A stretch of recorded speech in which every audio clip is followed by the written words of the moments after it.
for pickup or delivery.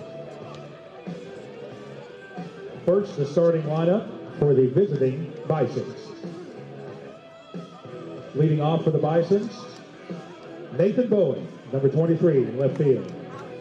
Batting second, number 10 at third base, Logan Lacey. Batting third, number 12, the catcher, Colin Helms. Batting fourth, the shortstop, number 15, Cooper Newsom. Batting fifth, number 8 at first base, Harrison Griffin. Batting sixth at second base, number 7, Ty Kirkbride. Batting seventh, number 20, the designated hitter, Sebastian Martinez. Batting eighth for the Bisons, center fielder, number 5, Sawyer Price. Batting ninth for the Bison, number 9 in right field, Colton Doyle. Starting pitchers for today for the Bisons is Maddox Long.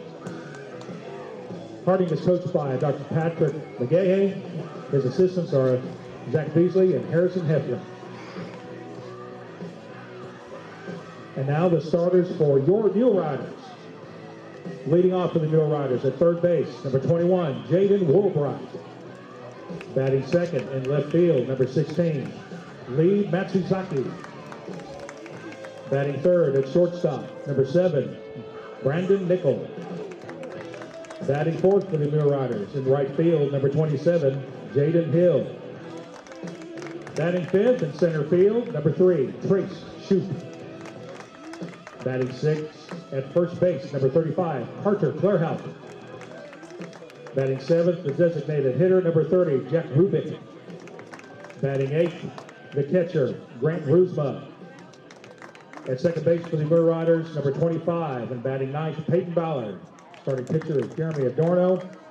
The Muleriders are coached by Justin Pettigrew. His assistants are Adam Anderson, Austin Baker, and Tim Ruffino. Today's starting lineups have been brought to you by Domino's Pizza, the official pizza provider of the Muleriders.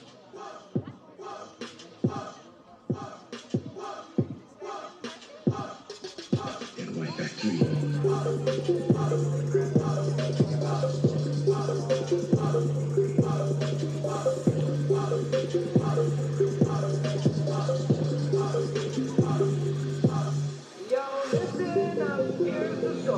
About a little guy that lives in a blue world. And all day and all night, and everything he sees is just blue. Like him, inside and outside. Blue his house with the blue little window and a blue photograph. And everything is blue for him and himself and everybody around. Cause he ain't got nobody to listen. I'm blue, I'm beat up,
Fans, at this time, will you please stand and remove all headgear as we honor America with the playing of the national anthem.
You have your choice of 3 different mouth-watering toppings. There's Domino's Cheddar Bacon Loaded Tots with a perfect combo of gooey cheese and crisp bacon. Or how about Domino's Philly Cheesesteak Loaded Tots? Or last but not least, Domino's Melty 3 Cheese Loaded Tots covered with a blend of mozzarella, cheddar, and provolone cheese, plus Alfredo sauce.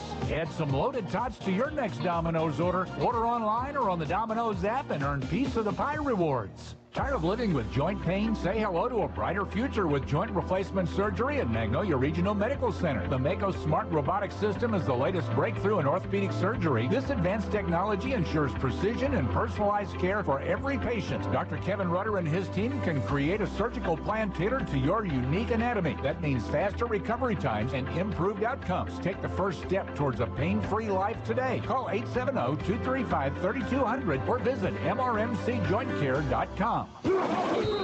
Winning in sports is about calling the right play, followed by flawless execution. If you need a hotel in Magnolia, the right play is to call Holiday Inn Express. Then their team will execute your stay with a clean, comfortable room, fresh, hot breakfast with healthy options, and access to their fitness center and Wi-Fi, along with +1 reward points for your stay. Call the right play for your visiting friends and associates. Call the Holiday Inn Express in Magnolia.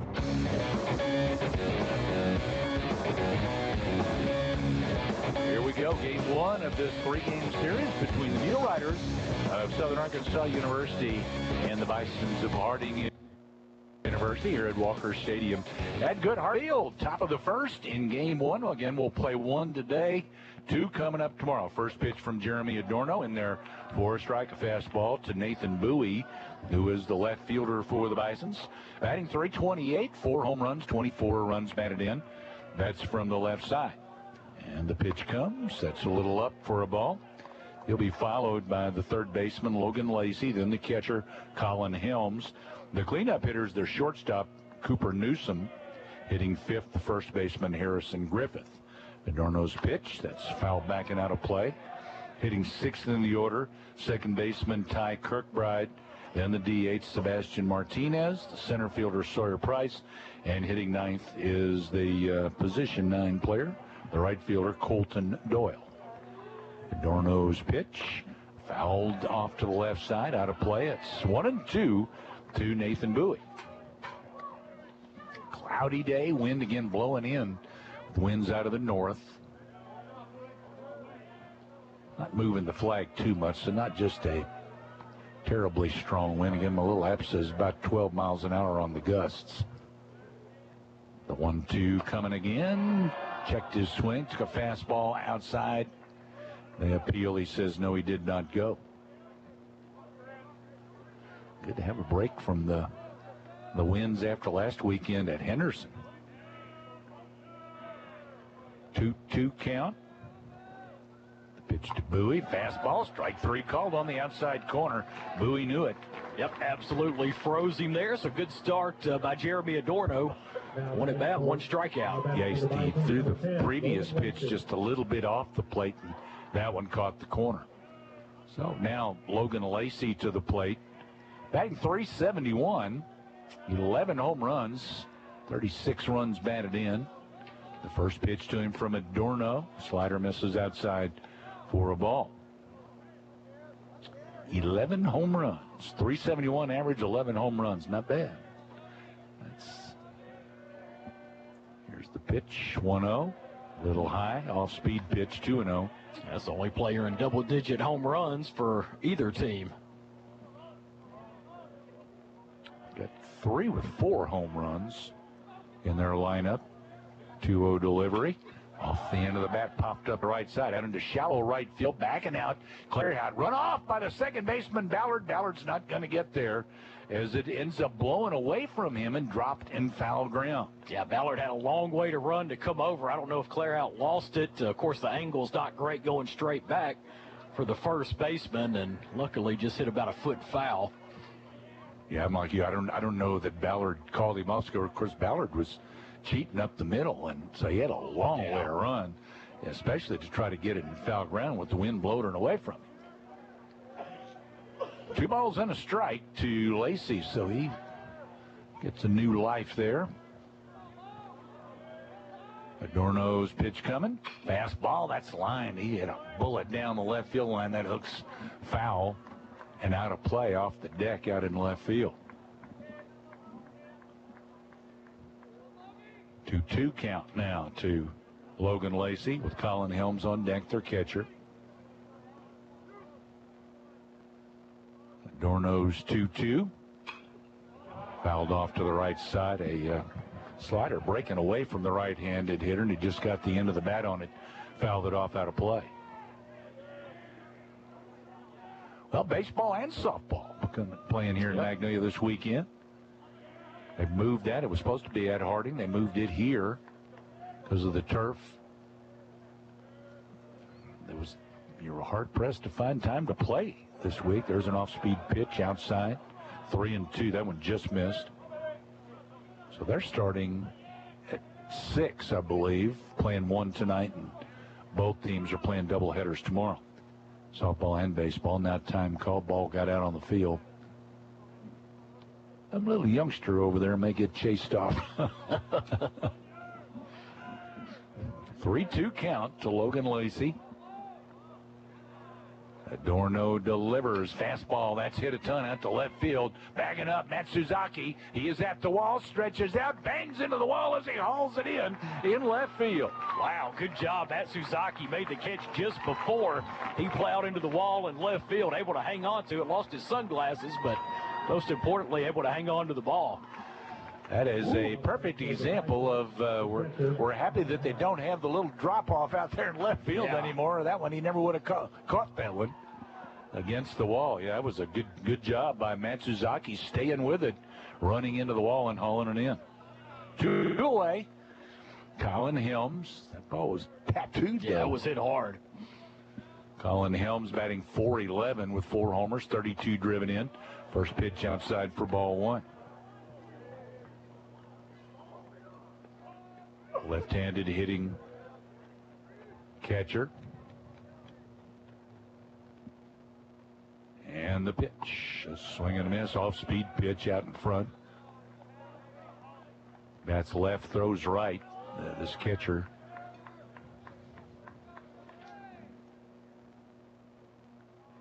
Another pitch on the way from Adorno. 1-1 delivery. Strike.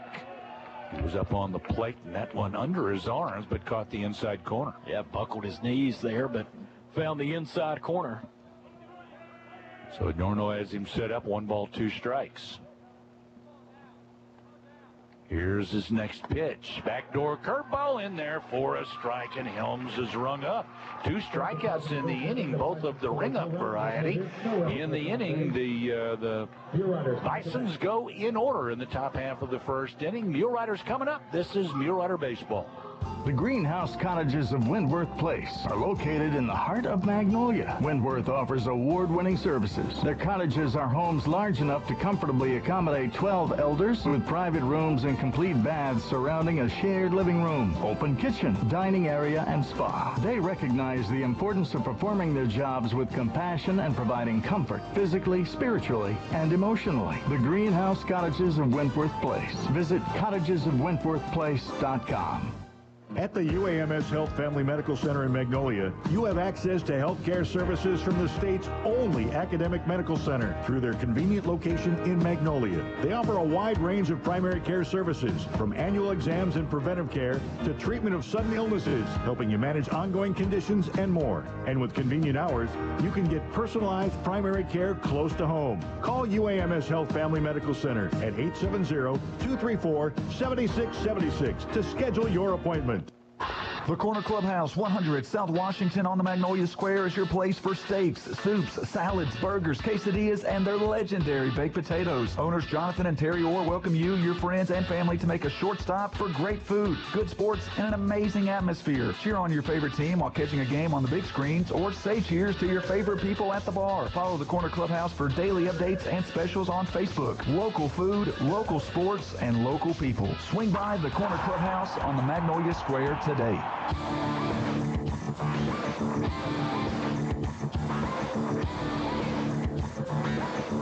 So to the mound for the Bisons is Maddox Long. Maddox, we mentioned, with pretty impressive numbers on the season, 8-1 record, a 0.59 ERA. Top of the order for the Muleriders. Leading it off for the Muleriders, Jaden Woolbright, Mulerider third baseman, then the left fielder, Lee Matsuzaki, shortstop, Brandon Nicholich third. The cleanup hitter, the right fielder, Jaden Hill, and Trey Shoup, the center fielder, hits in the 5-hole. Here's the pitch. Off-speed pitch, strike called on the outside part of the plate. Woolbright is batting, got to find my stats here. He's batting .276, 2 homers, 9 runs batted in. Long fastball, down low, 1-1. Yeah, Long last year started game 1 against the Muleriders in their series and ended up with a no decision. A strong outing, though. Pitched 7 innings, gave up 5 hits, 1 earned run. There's a foul over toward the Bison dugout on the third base side. Woolbright was going to go get it himself, but somebody came out of the Bison dugout and got it. Here's the 1-2, bounced it up there, 2 balls, 2 strikes. Woolbright I don't know that I've ever met Woolbright, but he must be a nice guy. He comes out, usually first at bat, he shakes the other catcher's hand, he shakes the umpire's hand. He was going to go get that ball in foul ground, pitch outside for a ball. Counts full, 3-2 to Jaden Woolbright. Getting mean, getting mad at a baseball here. He chops it towards short. Third baseman cuts it off and throws him out over at first base. Logan Lacey, the third baseman. If that had taken that hop to the shortstop, Cooper Newsom, he would have beat that out. But yeah, good job by the across. Yeah, third baseman cutting it off. He's actually, Lacey's, I think, wearing a mask on his face. I wonder if he maybe has a busted nose or something, but looks like he's got the kind of the plastic face mask on. Leadoff man retired, Lee Matsuzaki at the plate for SAU. First pitch to him in there for a strike. Matsuzaki, leading hitter on this Mulerider squad, batting .350, 3 home runs, 34 runs batted in. Long's pitch, fastball low, 1 ball, 1 strike. There's at least one Harding fan down. I was going to say, there was some commentary. Did not like the call. 1-1 delivery, pulled to the right side, 1 hop to the first baseman Griffith. He'll handle it himself. Matsuzaki retired. Well, so far, what we are seeing is both pitchers living up to their numbers. Now batting for the Muleriders. Brandon Nickel now to the plate for SAU, the Muleriders shortstop. Nickel batting .289, 7 home runs, 26 runs batted in. Jaden Hill moves on deck. Here's the first pitch to Nickel. Fouled it straight back. He was right on that one. He was. Just got under it and fouled it back to the backstop. Shoop runs down. That one bounced off the screen and then came back out. Fastball outside. It's 1-1 to Brandon Nickel. Couple more. Gripes about that one. I thought that was on the line of the other side of the batter's box. That one wasn't really close. 1-1 pitch on the way. That hit him. Came in with that pitch. So Nickel will trot down to first base, hit by the pitch. Yeah, I think that's only number 3 on the season for Maddox Long. He doesn't give up many free bases, but he does there with 2 out. Saw Jaden Hill now to the plate, batting .297, 6 home runs, 26 runs batted in. From the stretch, Maddox Long to the plate, outside, 4-1. Boy, Brandon Nickel got an adventurous lead out there at first base.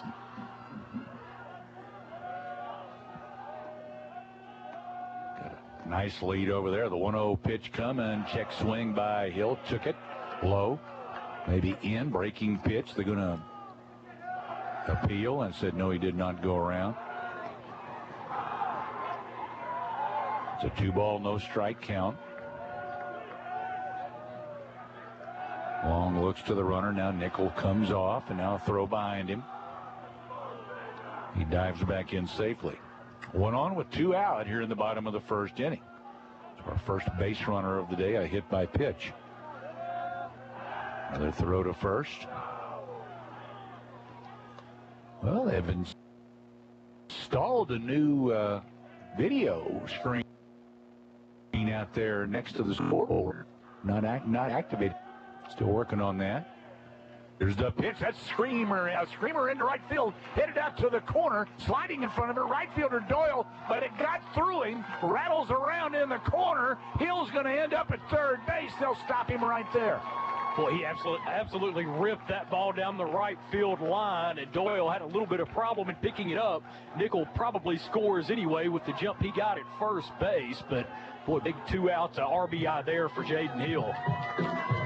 So Muleriders strike first. Center fielder. Yeah, that ball was scorched out into right field. So 1-0 Southern Arkansas. Trey Shoop will step in for SAU. Been one of the hottest SAU hitters in there right now is Trey Shoop. And the pitch, he shows bunt, pulls it back. Yeah, even in the midweek, if it wasn't for him and Claire out, wouldn't have had any hits. I think he had 1 other hit. Only had 6 hits against Monticello on Tuesday. 1-0 pitch. Checked his swing, took a strike on the outside corner. I think that was a strike either way. I agree. Calling it a double to right field, and then went to third on the error in right. That's I think that's about right. Yeah, probably would not have gotten third. Yeah, it kind of slid in front of him, and then it got through him. I don't know. I couldn't tell. There's a chopper to short. Shortstop Newsom throws low, but good dig on a skip by Griffith, the first baseman, to retire the side. So 6-3 on the putout. In the inning, though, Southern Arkansas comes up with the run on 1 base hit. There was 1 error and 1 man left aboard. After 1-0 Southern Arkansas. This is Mulerider Baseball. Getting your prescriptions filled is easy at Prince Pharmacy in Magnolia. Become one of their many satisfied customers. You can refill your prescriptions with Prince Pharmacy's mobile app, also with their website, PrincePharmacyRx.com. Prince Pharmacy has a 24-hour refill line, too, 234-7292. Call before noon for same-day free delivery. They have a convenient drive-through, too, at Prince Pharmacy in the Southern Medical Group Clinic at 211 East Stadium in Magnolia. We can sum up McDonald's new crispy chicken sandwich in one word: crispy, but also juicy. and tender. Okay, it's crispy, juicy, tender, all one word. But then, also pickle. Oh, and potato bun, which is 2 words. Okay, we can't sum up our new crispy chicken sandwich in 1 word, so you'll just have to try it to understand it. Order ahead on the McDonald's app at participating McDonald's. Keith & Company Realty in Magnolia is here to assist you with all your real estate needs. Keith & Company Realty strive to treat every client as family and give you the best experience possible. They have experience in residential, commercial, land, and appraisals. Have a question? Are you ready to make the next transaction? Or maybe you just need a refill on your coffee. Their agents are waiting to speak with you and to help. Visit online at keithandcompanyrealty.com to view listings or follow them on Facebook. Keith & Company Realty, 636 East North Street in Magnolia, 870-299-0128.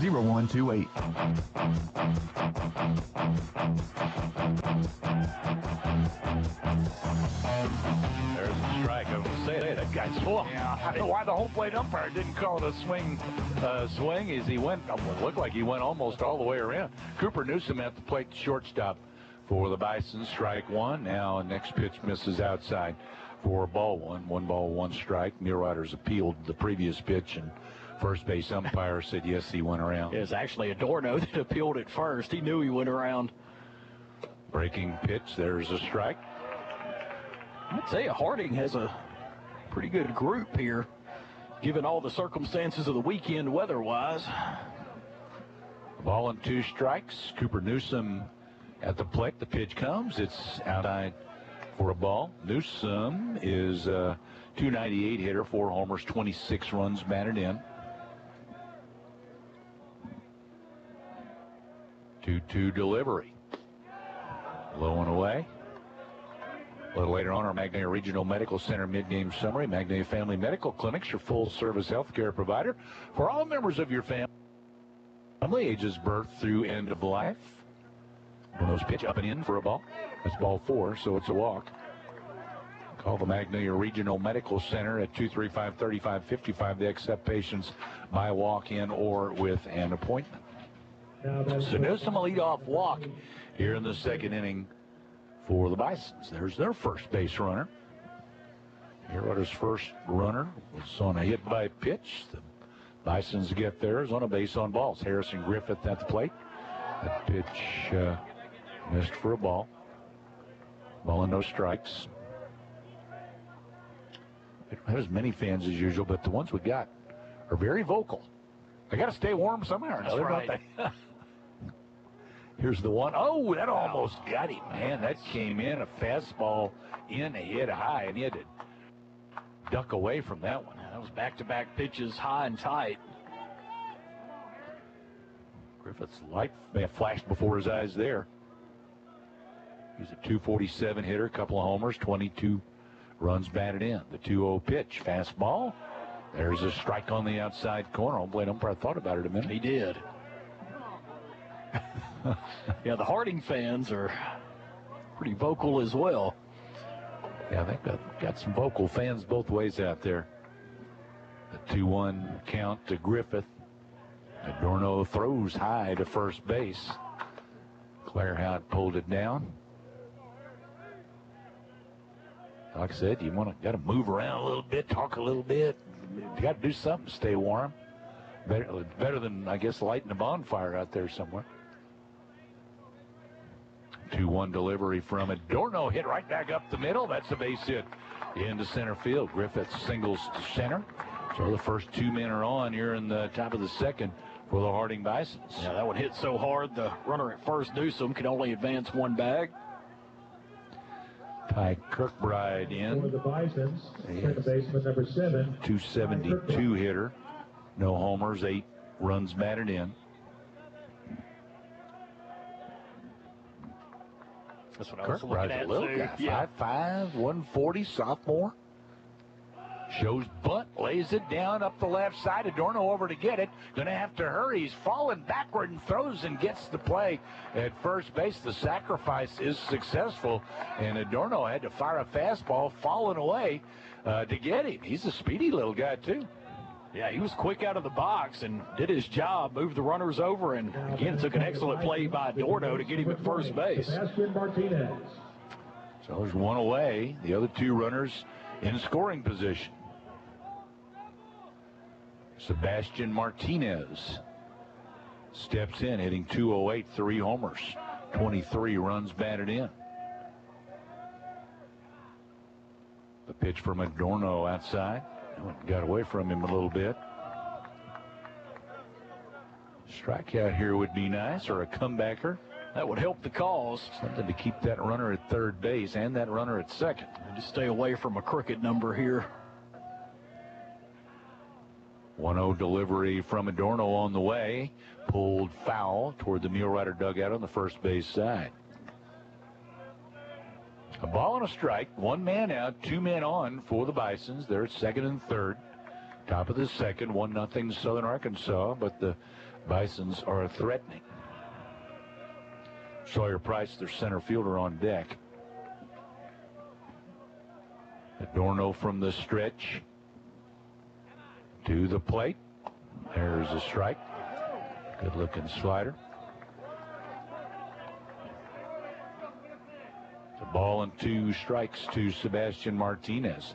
Every game we spotlight a Mulerider. Join us later for our Bodcall Bank Mulerider Spotlight. 1-2 pitch.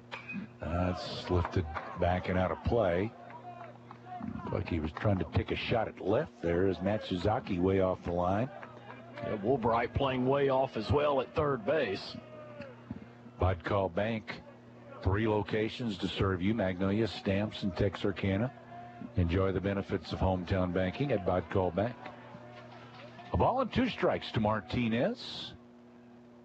Adorno deals, fouled it back again. Looked like he's trying to guide that thing to the left side. Mulerider's got the shift on. Second baseman Ballard out in shallow right. Shortstop Nickel is not quite straight in the middle, but he's pretty close. 1-2 pitch coming, fouled back. I was going to say Nickel may be closer to second base than the base runner. Yeah. Also, I think trying to keep him close to the bag, the runner at second, but so far Martinez fighting off some good pitches from Jeremy Adorno. Ball and 2 strikes to Martinez, their designated hitter. The 1-2 coming. That's in the dirt. Good block by Rosema. Keeps those runners right where they are. Well, we had some other folks that were able to get started a little earlier than us today, so we'll give you some scores here in a little bit. If you were playing 2 today, some are playing just 1, and like us, and going to get 2 in tomorrow when the sun's shining. That pitch, wow, did it hit him? Yep, it hit him. It did. Hit him down around the foot. Yeah, that one skipped in. That one had to have slipped out of Adorno's hands. So bases full of Bisons. That's the 11th batter that Adorno has hit this season. Sawyer Price, their center fielder, will be the hitter, a .233 hitter, 1 homer, 3 runs batted in. The catcher, Rosema, went out to talk to his pitcher. Over in Monticello, Washita won the first game today 4-1. Monticello, they're trailing 2 in the second game, 3-1. Washita in the top of the 7th in game 2. That's just scheduled to go 7 innings.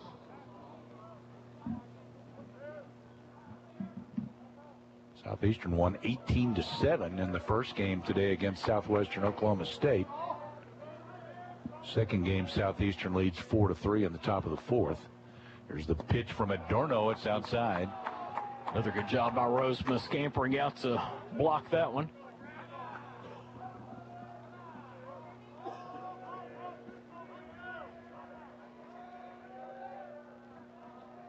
Here comes the next pitch.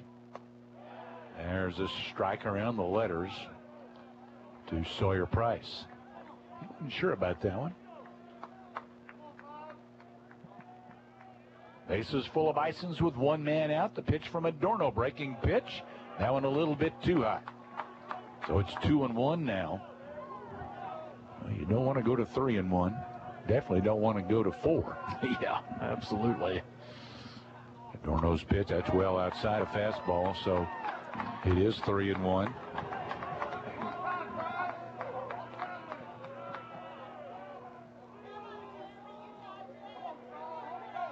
Jeremy Adorno on the mound. The 3-1 pitch coming. Fastball. It's high. Ball 4. That walks in a run. I think Jeremy's asking if it was up, and that's what the umpire indicated. Didn't miss by much. For Jeremy, that's the 31st walk of the season. And again, he's up to, that's actually 32nd walk. He walked one earlier in the inning. Still loaded, now a run in. We're even at 1-1. Colton Doyle at the plate. Took a cut at the first pitch, foul tip, strike one. Doyle batting .221, 4 home runs, 19 runs batted in. Dorno's pitch, swing and a miss, strike two at a good-looking slider. Over the outer edge. So Dorno's got him set up. The 0-2, same pitch, looked like same location. They say no, he didn't go on the check swing. It's a 1-ball, 2-strike count. Mileriders fans griping about that no call. Here's the 1-2. There's a chopper to short. To second for one. Ballard turns, throws high, safe at first base. Boy, Clairhout tried to come down and do a swipe tag, but just missed the runner Doyle getting down the line. Hey, you can't assume the second out there, but yeah, Ballard rushed his throw maybe a little bit, threw it high, so Clairhout had to leave his feet to go up and get it.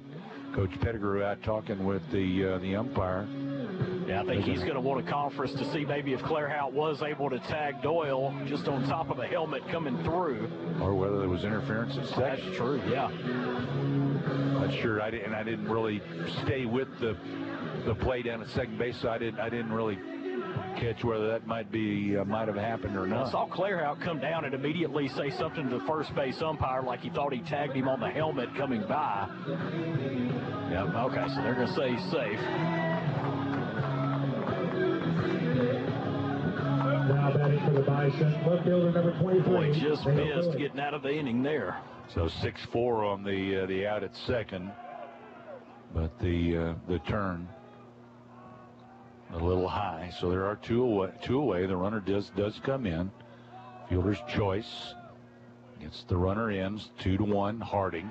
There's a strike called to Nathan Bowie, who's their leadoff hitter. He's the 7th man to bat in the inning for the Bisons. Runners at the corners, first and third. 2 men out now. From the stretch, Adorno delivers. That's low. It's 1-1. Adorno struggling with the strike zone here in the second inning of work.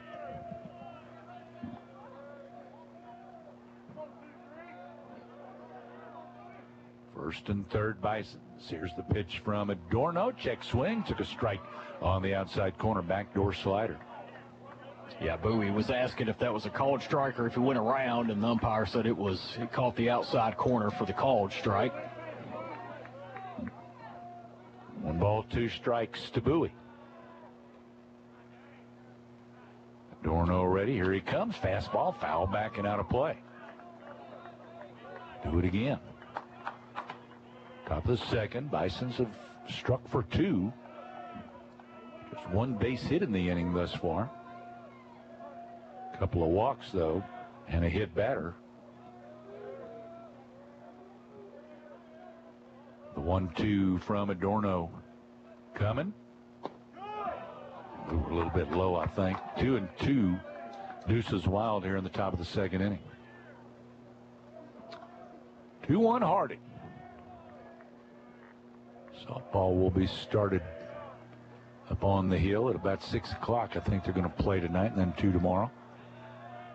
Go to first, runners back.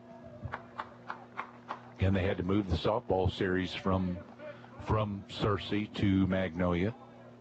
They got a lot more rain up there. Yeah, Central Arkansas got absolutely hammered. Another 2-2 pitch from Adorno. Check swing. He went around, strike 3. Bowie strikes out.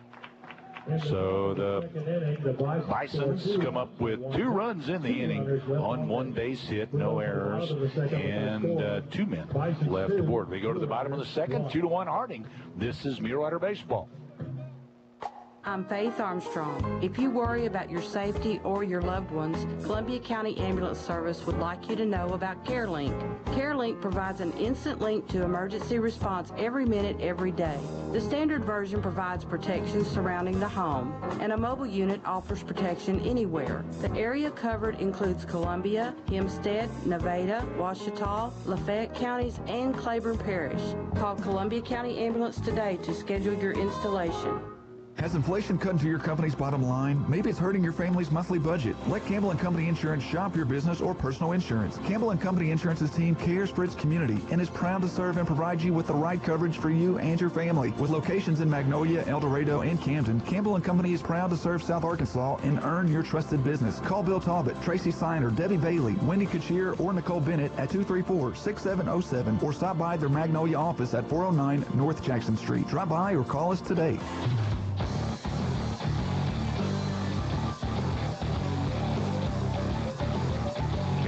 Throwdown pitch dropped it. Fortunate for him, he was getting ready to gun it down. Wasn't anybody at second base. They're not on the same page there. Center fielder's back there, though. So, for the Muleriders here in the bottom of the second inning, Carter Clairhout, Jack Rubick, and Grant Rosema are due up. 2-1, Harding. So we go to the bottom of the second inning. Carter Clairhout batting .329. A home run, 17 runs batted in. He's probably the second hottest hitter on the team, but behind Trey Shoup. Clairhout's been on a good roll. And Muleriders had 6 hits Tuesday at Monticello. He got 2 of them, and Shoup got 3 of them. There's a strike called to Carter Clairhout. Carter didn't think so, I don't believe. Thought he was a little bit up. So 0-1 to Clairhout. There's a fastball that's in there. So the first one was up, a high strike. I guess he's hit both ends of the strike zone. He has. The top and the bottom now. Let's see, each would have had to have been the max. The 0-2, and that one's in the dirt. Clear out. You think he's thinking, you gonna call that a strike 2? There's got to be some basketball players. They're too tall to be just normal human beings.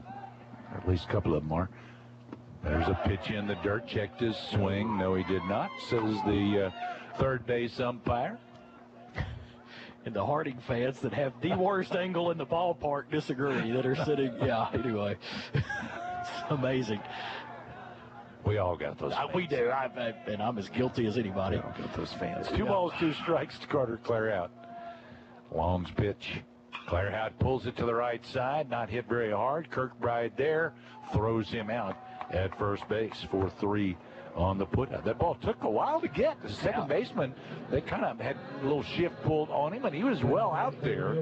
So it took a while for that one to reach him. And Clairhout just made it at least fairly close. Yeah, he hustled down the line, just hit it off the end of the bat. Jack Rubick to the plate for SAU. Rubick hitting .288, 3 homers, 11 driven in. First pitch to him is a fastball. Ooh, I thought that was a strike. No, that was low. On the outer edge. I can see that. Yeah. Here's the 1-0. Breaking pitch. That's a strike call.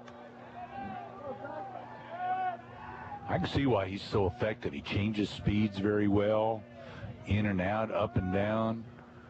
1-1 pitch coming. Fastball. Blew it past him, too. Yeah, and like you said, an imposing figure as well. 6'5", 290, and on that mound. Looks even bigger than that coming at you to home plate. I don't know how hard he throws, but it looks a lot harder with the way he changes speeds. What do we got? The umpire called time. I don't know. He was pointing at his eyes like there, so like something must have blown in Rubick's eye. He never left the box. He's right there, and we're ready to resume. It's a 1-2 count to Rubick. Long's pitch coming. Swing and a miss. Down swinging goes Jack Rubick. First 2 batters retired here in the second inning. Grant Rosema, the Mulerider catcher, will step to the plate. Now batting for the Muleriders, the catcher. Grant is, where are you, Grant? There you are, 280 average, 7 home runs, 28 runs batted in. 2-1 Bisons. The pitch to Rosema. Misses away, ball 1.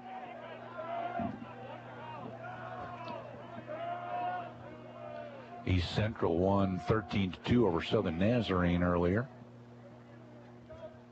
There's a strike. East Central coming here next weekend. 6-5 Northwestern winning at home against Oklahoma Baptist. Here's the 1-1 pitch. Rosema, big cut and a miss for strike 2.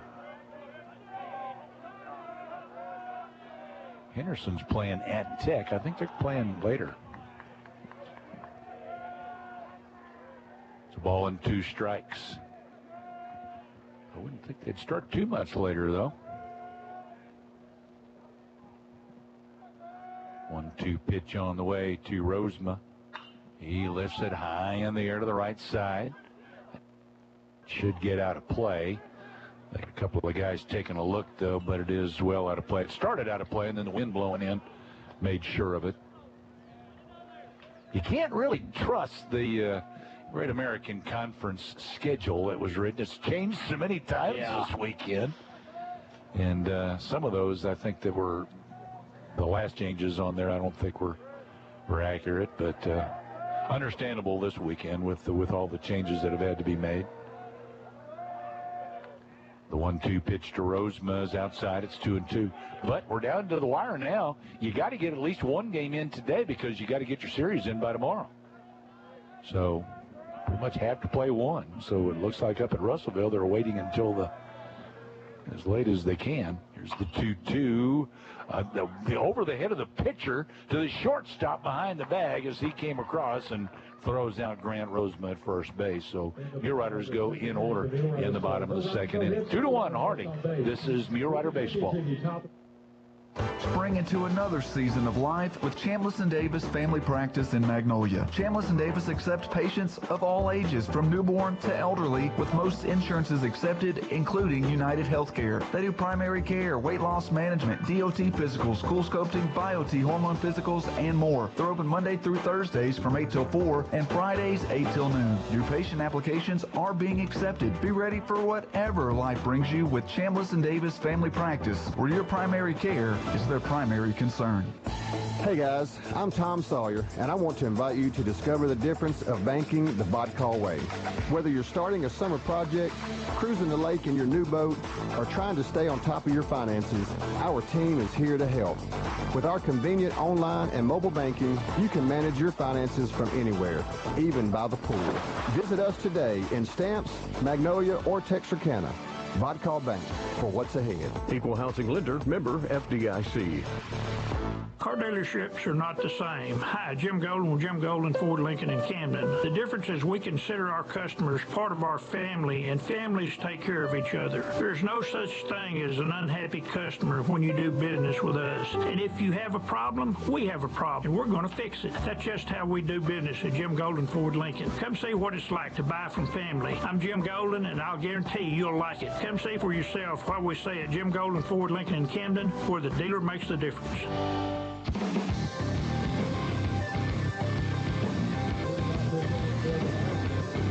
At the MRMC Primary Care Clinic, you always feel like family. Dr. Neil and Becky Pierce treat patients of all ages and specialize in wellness checks and illness recovery. Call for an appointment, 235-3550. 2-1 Harding after 2 innings of play. Here come the judge. All right, Logan Lacey at the plate. Adorno's first pitch outside for ball 1. Lacey just missed a home run and/or extra bases. He drilled one to left field. Matt Suzaki made an outstanding catch, crashing into the wall. Should have come back a little earlier. I could have sang a little bit of that. Oh, spare everybody, please. The 1-0. That one fouled straight back off the mid of Rosema. You think he's the guy that did that song way back when? Shorty Long. Think he's related to Maddox Long, the Harding pitcher? That's possible. You know, there are only like 3 longs in the United States, I bet. So that's could be. Yeah. In the realm of anything's possible. The 1-1. That's a good job. There's a slider that caught the outside corner for a called strike 2. But the two were kind of, you know, we were in the same ballpark there. That's it. Adorno's 1-2 fastball, called strike 3 as he froze Lacey with the fastball, and there is strikeout number 4 for Jeremy Adorno. See if Adorno can work a quick inning. He threw a lot of pitches in that second inning. All 4 of the strikeouts are in the top 3 of the order. Yeah. Unusual. These guys, they got some really good averages. Colin Helms, the catcher, he was a strikeout victim to end the first inning. Left-handed hitter stands in. Adorno's fastball a little bit low for ball 1. Adorno got a little trouble in the second inning. A couple of walks and hit by pitch, and Harding able to strike for 2 runs. There's a slider, catches the outside corner for a called strike. Well, up on the hill, see a lot of action, a lot of movement going on up there. They're getting ready to start softball before much longer. About 6 o'clock is when they're planning to go. 1-1. That one a little too far outside. Count goes to 2-1. Yeah, you talked about the video board. They've got it in place, and I think the plans are to have it hooked up and ready to go for the weekend series against East Central here next weekend. Out in right center field. Pitch way outside. Count goes to 3-1. Likewise, across the way, the softball field has a new video board as well. I assume that it'll kind of be the same thing. Hopefully get it up and running next weekend. Adorno's 3-1.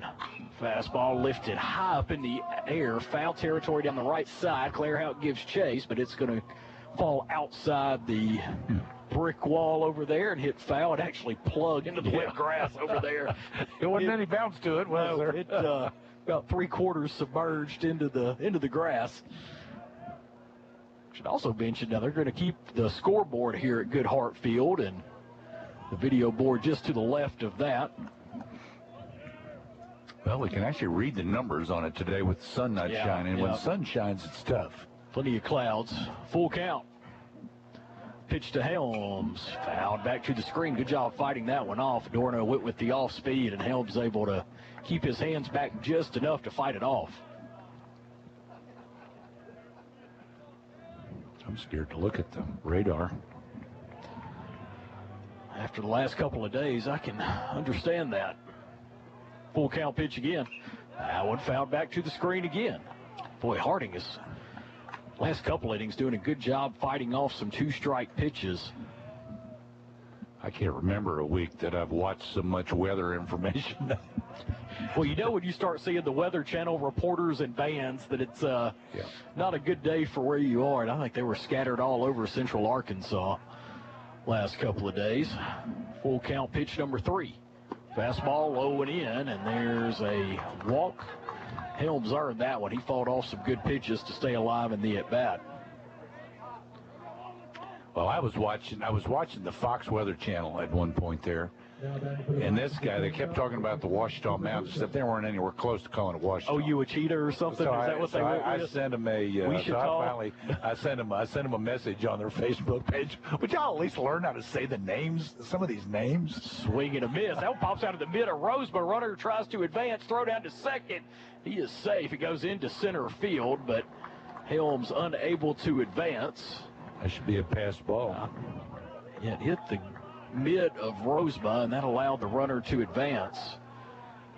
I think. Or did it skip? I couldn't tell. There was so much going on. I didn't really pay attention until it fell out. So we'll see how they rule it. Yeah, because it was a swing and a miss, and I think that kind of threw everything off. Well, that got him down as a stolen base. That's not right. That one hit foul down the right side. Count goes to 0-2. Yeah, he was not off with the pitch. He waited till it hit the turf before Helms took off to second. No ball, 2-strike count to Cooper Newsom. He walked and came around to score in the second inning. One of the 2 runs put on the board for Harding in the top of the second. There's a fastball and just missed. Rosebud I think thought he had strike 3. Adorno asked where it was. The umpire says a little bit up. He did not miss by much. The count does go to 1 ball, 2 strikes. Adorno look at the runner at second, comes home, slider, fouled back and off the mask of Rosema into the screen. Umpire making sure that Rosema's okay back there. He says he is. So we'll do it again. There's another 2-strike foul ball where Harding fighting off a pitcher's pitch there. Adorno with the good slider. Newsom stays alive. 1-2 fastball, hit foul out of play down the right side.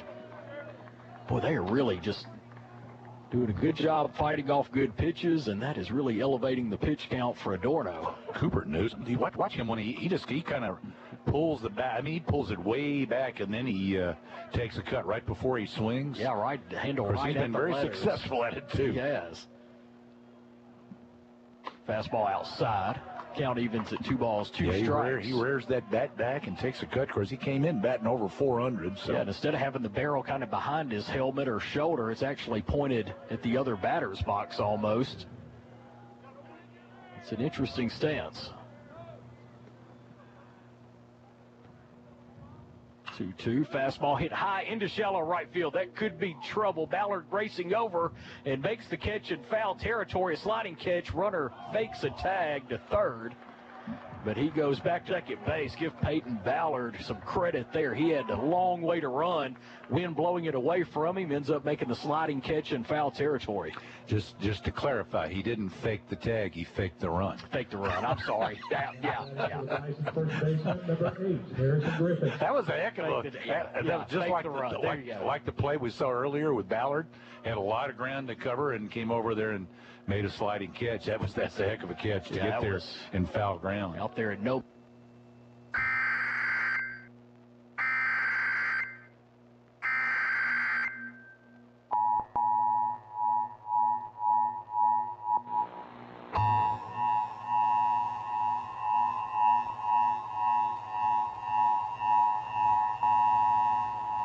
The National Weather Service in Shreveport has issued a flash flood warning for imminent levee failure on the McKinney Bay along McKinney Bay levee in east central Miller County and extreme west central Lafayette County in southwestern Arkansas until 8 p.m. Central Daylight Time.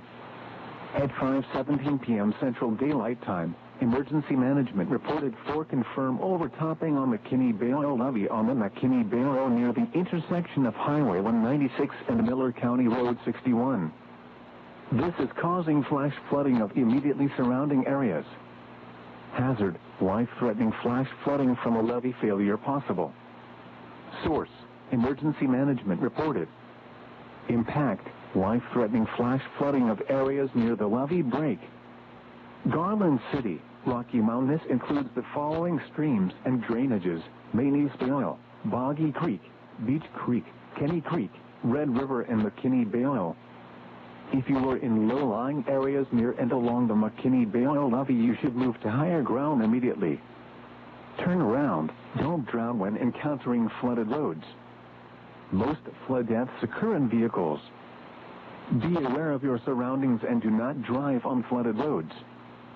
Please report observed flooding to local emergency services or law enforcement and request they pass this information to the National Weather Service when you can do so safely. Repeating, a flash flood warning has been issued until 8 p.m. Central Daylight Time for the following counties in Arkansas, Lafayette, and Miller.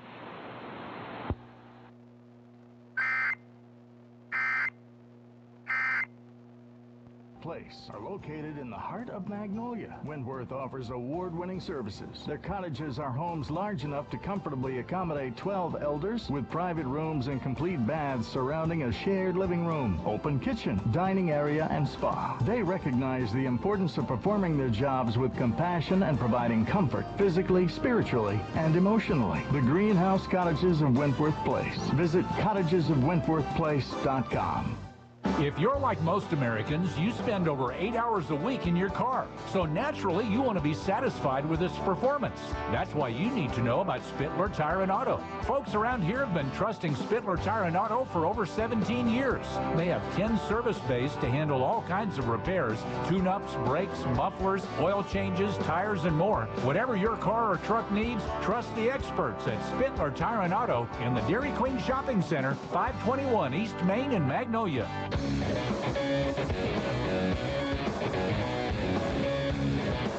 Every game we spotlight a Mule Rider. Join us later for our Vodcall Bank Mule Rider Spotlight. Vodcall Bank, North Jackson in Magnolia, 2125 North Jackson, 307 Thomas Street in Stamps, and 3625 Richmond Road in Texarkana. Enjoy the benefits of hometown banking at Vodcall Bank. Well, bottom of the third inning, Harding with a 3-1 lead. Peyton Ballard, the number 9 hitter for SAU, steps in. Long pitch off speed, fouled back into the mitt of Helms for strike one. SAU only one hit so far. That was RBI double off the bat of Jaden Hill in the first inning. Long working quickly. There's a fastball inside. Count evens at 1 ball, 1 strike.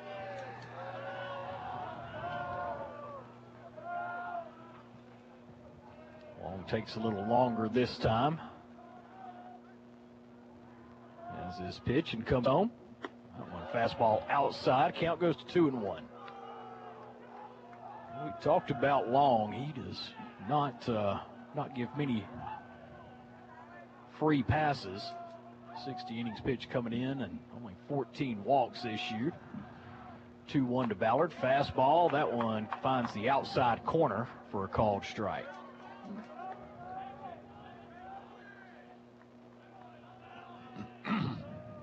Not much wind, just a little bit, kind of going from left to right.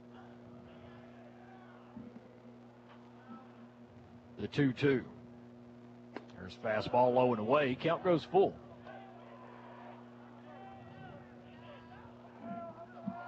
See if we can get the leadoff man on here at the top of the third, or bottom of the third rather, and get back to the leadoff spot with Jaden Woolbright. Full count pitch. Off speed, that one lifted. It's in foul territory down the right side, and it's going to get out of play. And one of the kids down there made a good catch. Sure did. They gloved it. Not sure who that was. And I think kind of shielded from the dugout. That was pretty impressive. Good job fighting that one off by Ballard. We'll do the full count pitch again. A pitch low and away, and there's a walk for Peyton Ballard, leadoff man aboard for SAU. Again, Long doesn't give many free passes, so good job by Peyton Ballard fighting off that full count pitch, and then watching one go low and away. SAU will flip the lineup here. Jaden Woolbright steps back in. Bright grounded out to third in the first inning. Ballard a pretty safe lead at first. Pitch from Long, off speed pitch that drops in for a called strike. Started to swing, but he I think he was had to looking hold fastball. up. Yeah, he was way out in front.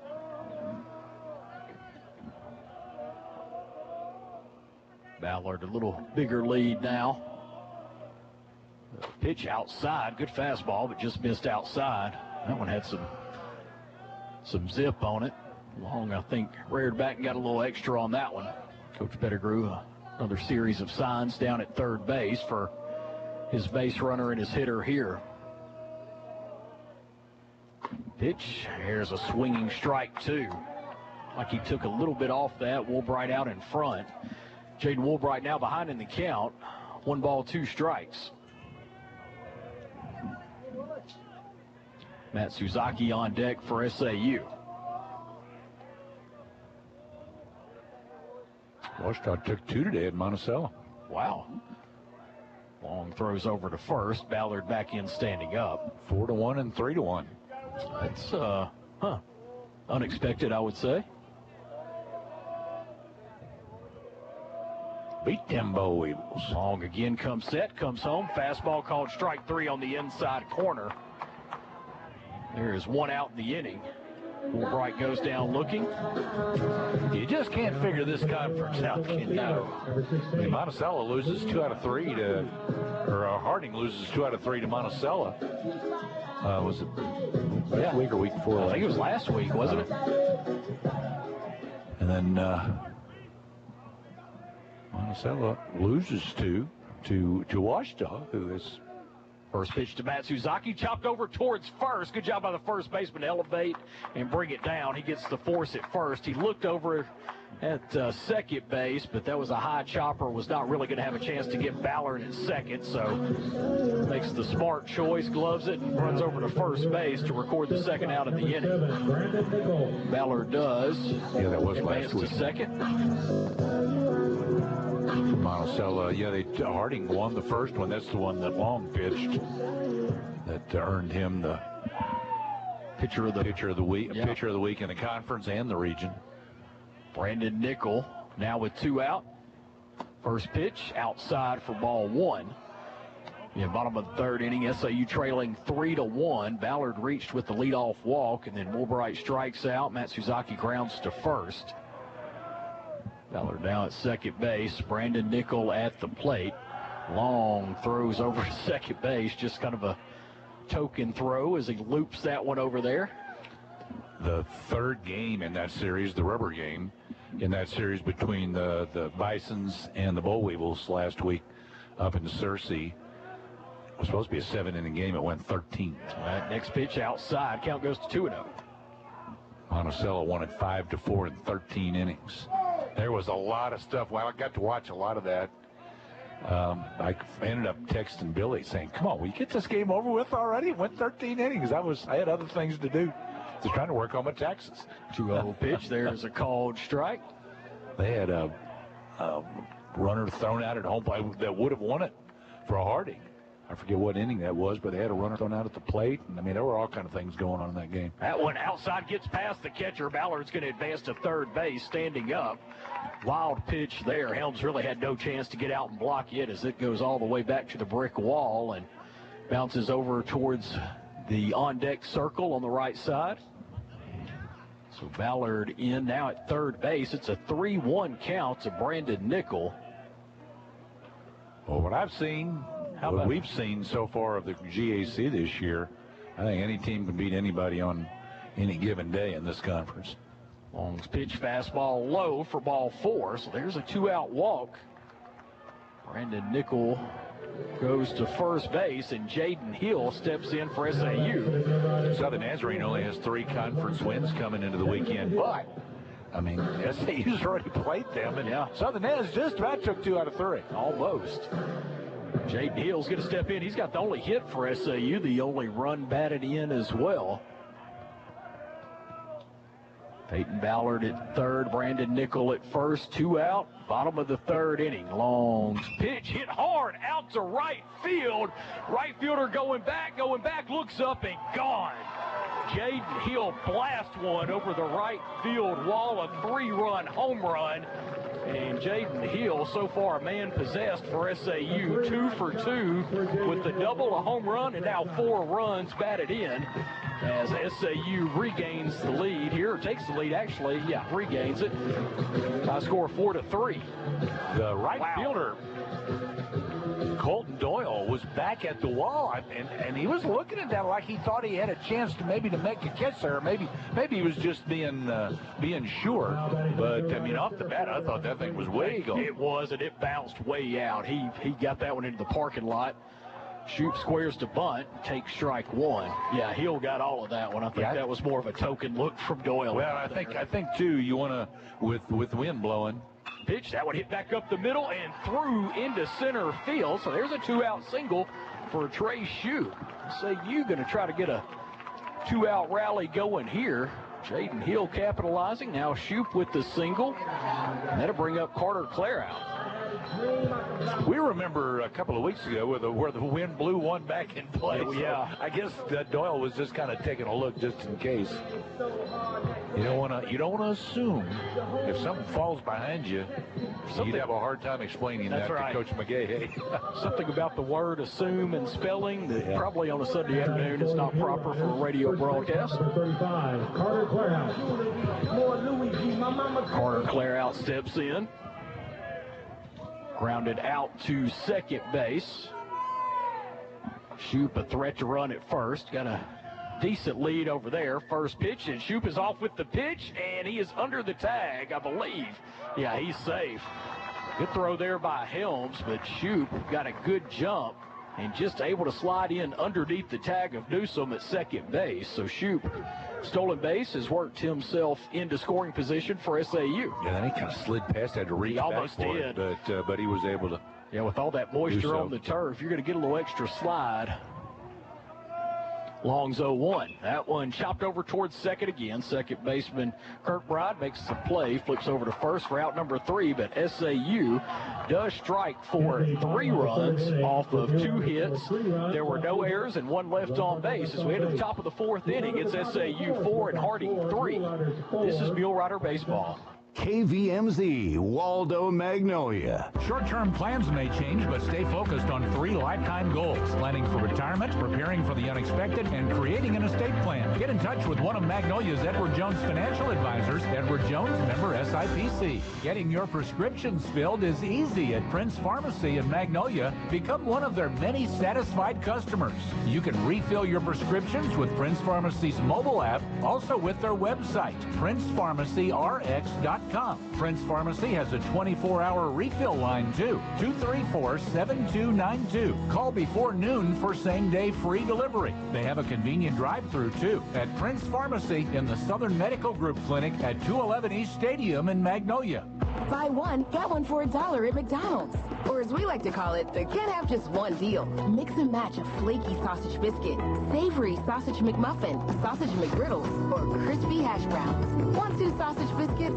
Buy one, get one for $1. Want a sausage biscuit and hash browns? That's cool too. Choose more of what you love. Buy one, get one for $1 at McDonald's. Prices and participation may vary. Valid for item of equal or lesser value. Cannot be combined with combo meal.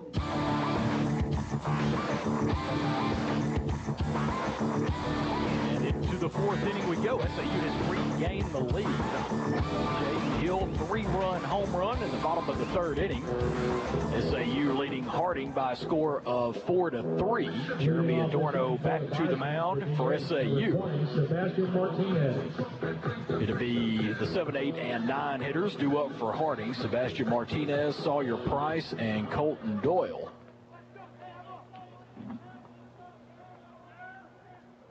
Adorno pointing to his catcher Rose, but not sure what that was about, but we're ready to go. Off-speed pitch hit foul down the right side for strike 1. Martinez was hit by a pitch back in the 2nd inning. 208 average, 3 home runs, 23 runs batted in. Hits from the left side. 0-1, that one, speaking of outside, way outside as it slips out of the hand of Adorno, who licks his fingers trying to get a better grip on it.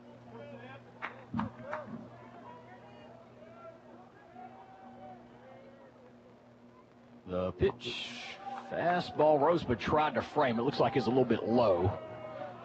Roseman tried to pick it up a little bit, but did not get the call. Count goes to 2-1. Pitch outside. Count goes to 3-1. Adorno had a little bit of trouble the last couple innings with the strike zone. He's behind 3-1 here. See if he can fight back. Pitch hit hard down the right side, and fair ball. They're going to call it fair. Must have hit the line, and somehow that ends up only being a single. That was hit hard by Martinez and threw into right field, but good job by Jaden Hill getting there quickly as the ball hits off the brick wall and kind of bounces to the Mule Rider right fielder to again hold Martinez to a single. Sawyer Price. Had to bring up Sawyer Price. Price walked in his only at-bat so far. Martinez, pretty safe lead at first base. Adorno comes set, comes home. There's a slider that I guess missed inside. Coach Pettigrew's wanting to know. Asking his catcher. All right, I think Rose must confirm maybe it was a little bit in. Adorno's 1-0. That one inside almost hit Sawyer Price. He's able to back out of the way of it. Coach Pettigrew is going to go have a mound visit with his senior pitcher. You don't want to get hit where that one was going to hit him either.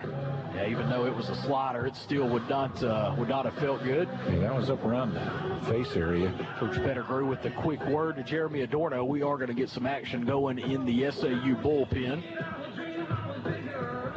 See if Adorno can settle down. Leadoff single for Harding starting the top of the fourth inning. A 2-0 count.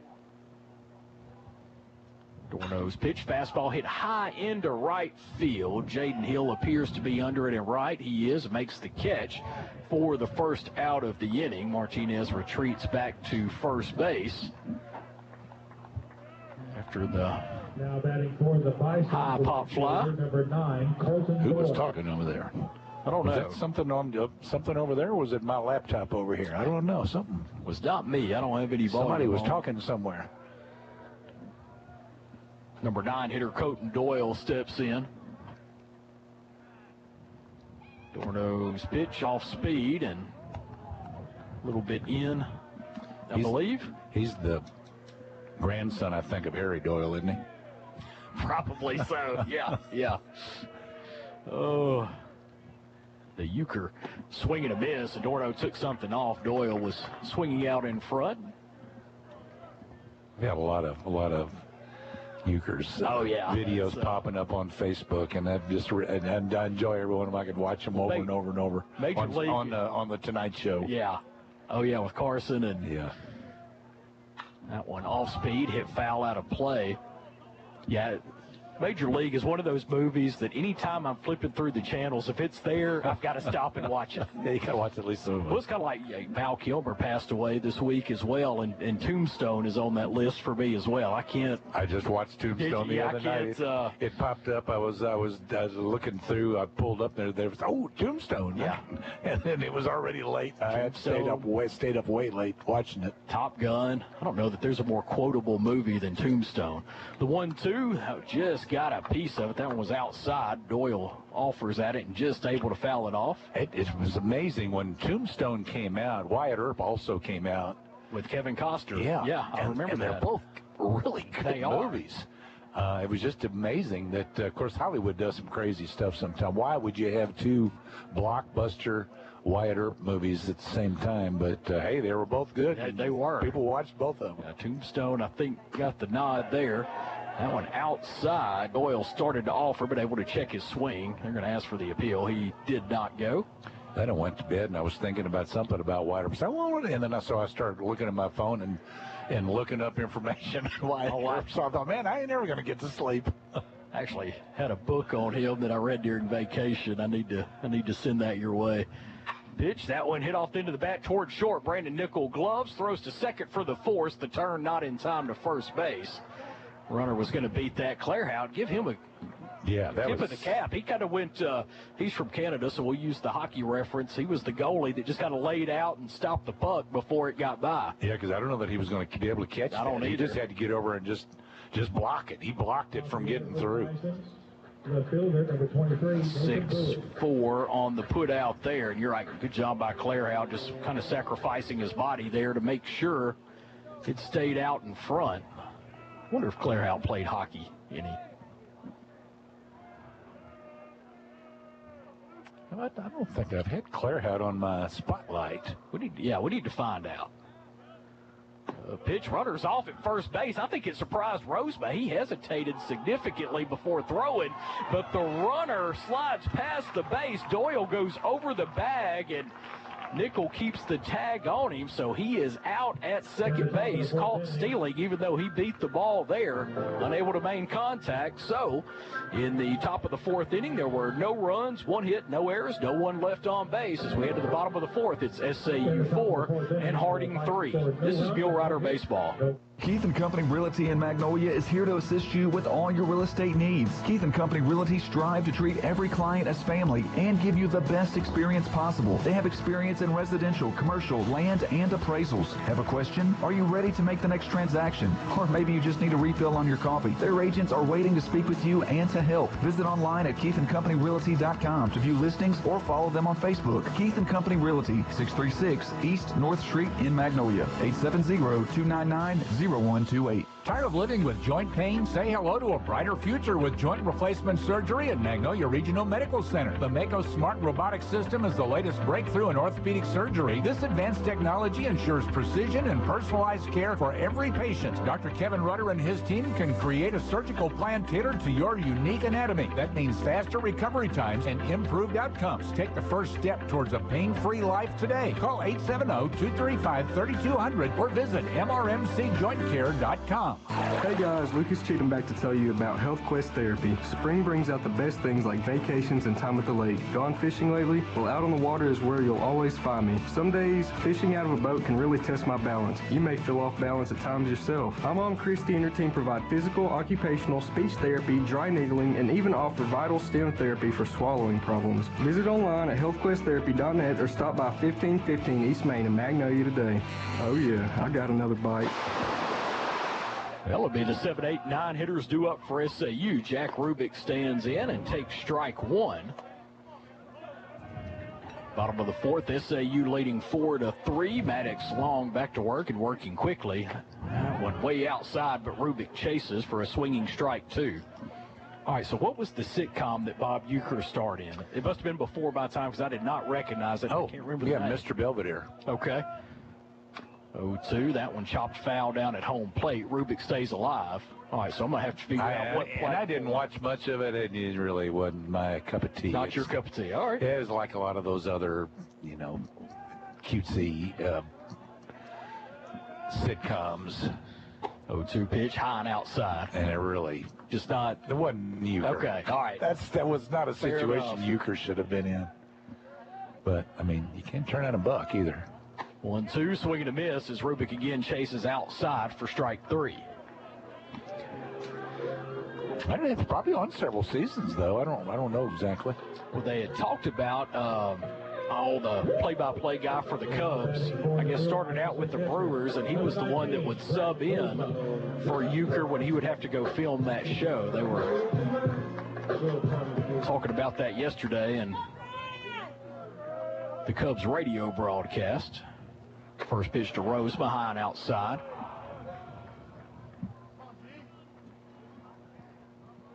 I still think if they'd have had a Euchre-Mike Shannon comedy duo, that would have been pure gold. I still want to find it. That one hit high into shallow left field. The shortstop Newsom's going to go back and make the play for the second out. I have got to find, if anybody listening ever finds it, let me know, because I've searched and searched and searched for the rain delay. This was in St. Louis. The Brewers were at St. Louis, and Mike Shannon and Bob Euchre talked all the way through the rain delay. And I was driving at the time, and I liked to rain off the road numerous times. First pitch to Peyton Ballard, fouled out of play down the right side. It's hard to drive when you're laughing so hard your eyes are tearing up. And then I heard it replayed on KMOX like at some point later. Another time I was traveling at night. That one chopped over towards third base. A sliding play by Lacey, who throws over to first. That's a good play. For the third out. Yeah, give Logan Lacey, the third baseman, an assist there as he cuts in front, makes the sliding grab, and able to get up and throw Peyton Ballard out at first base. 3 up, 3 down go the Riders in the bottom of the fourth inning. SAU leading Harding 4-3. This is Mule Rider Baseball. 24 hours a day, 7 days a week, the experienced team at Southern Caregivers provides expert care to you and your loved ones.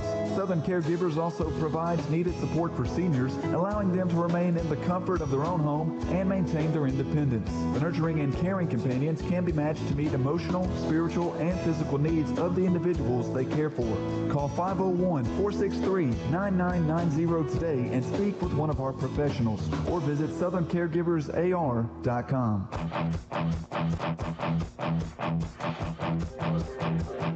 For 3, Southern Arkansas through 4 here at Walker Stadium at Goodhart Field. Time for our Magnolia Regional Medical Center mid-game summary. We'll give you some of the highlights thus far as we go along here through this half inning as the Harding Bisons come to bat. The American Cancer Society recommends that women receive annual mammograms beginning at age 40. At Magnolia Regional Medical Center, they offer state-of-the-art digital mammography in a comfortable and friendly environment. Call to schedule your appointment at 235-3516. Southern Arkansas, 4 runs, 3 hits, no errors. 3 runs, 3 hits, and 1 error for the Harding Bisons through 4 innings of play here. Bisons have left 3 on base. The Muleriders have left 2. The leadoff hitter for the Bisons here in the top of the 5th inning. They're up to the top of the order. As actually Nathan Bowie was at the plate when Colton Doyle was caught stealing. Pitch, and there's a line drive out to left field. That's going to drop in front of the Mulerider left fielder Lee Matsuzaki. So Bowie goes opposite field. And they've got the leadoff man on once again. Third baseman, number 10, Logan Lacey. The Muleriders scored first in the bottom of the 1st inning. A hit by a pitch. Brandon Nickel was hit by a pitch, and then Jaden Hill doubled him in. Then actually reached 3rd on an error out in right field. There's a pitch in the dirt. That was an earned run, though. He was going to score. He would have scored even the error in right field allowed the runner to go to 3rd, but Nickel would have scored anyway. So that was the first run of the game. 1-0 SAU at that point. There's a pitch outside. Bisons came right back, though, top of the 2nd inning. Leadoff walk and then a base hit. So the first 2 were on. After a sacrifice and a hit by pitch, the bases were loaded with 1 out. Sawyer Price walked in the first Bison run. Pitch comes, a fastball. There's a strike. And the fielder's choice off the bat of Colton Doyle that got another runner home. They got an out at second base, couldn't turn the double play, so a runner scored. There's a high pitch. So they scored 2 in the top of the 2nd inning. Bisons added another run in the top of the 3rd after a 1-out walk. Came around to score with 2 out on an RBI single from Harrison Griffith. 3-1 pitch from Adorno, hit up the middle. That's a base hit. So back-to-back singles for the Bisons here in the 5th inning. And it brings Colin Helms to the plate. The Bisons have had the leadoff man on. This is the 3rd of the 5 innings thus far. Muleriders, though, back to the scoring summary there. The final scoring came in the 3rd inning. A leadoff walk to Peyton Ballard. Those leadoff walks always come back to sting you, don't they? Here's the pitch from Adorno. That's pulled. Caught by Clairhout, and he'll tag the runner over there at first base. He could not escape. He could not. Started to run towards second, but second base was occupied. Oh, man, Clairhout get another beaut as far as a save over there at first base. That was a rocket off the bat of Helms. So that erases 2. Bowie still down at second base. And the hitter is Cooper Newsom.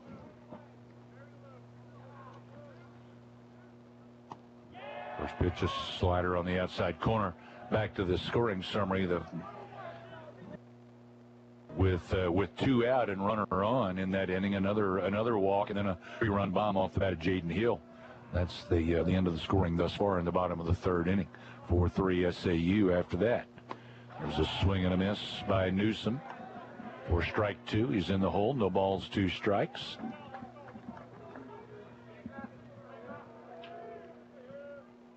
Give you the again, this is the number one pitcher on each staff going in this game. The pitch, and he protected the plate. One on the outer edge. He was able to reach out and foul it off to the right side out of play. Long through 4 innings, has given up 3 hits, 4 runs, all earned. He's walked 2, struck out 3. And Adorno thus far, 4 2/3 innings pitched, has given up 5 hits, 3 runs, all 3 earned. He's walked 3 and struck out 4. And there you have your Magnolia Regional Medical Center mid-game summary. A fastball missed just outside.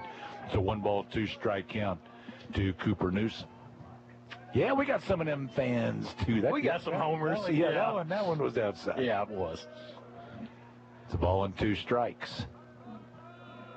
Adorno set. Checks second. Now delivers. And he skipped that one up there. Good job by Roseman to slip over in front of it and block it.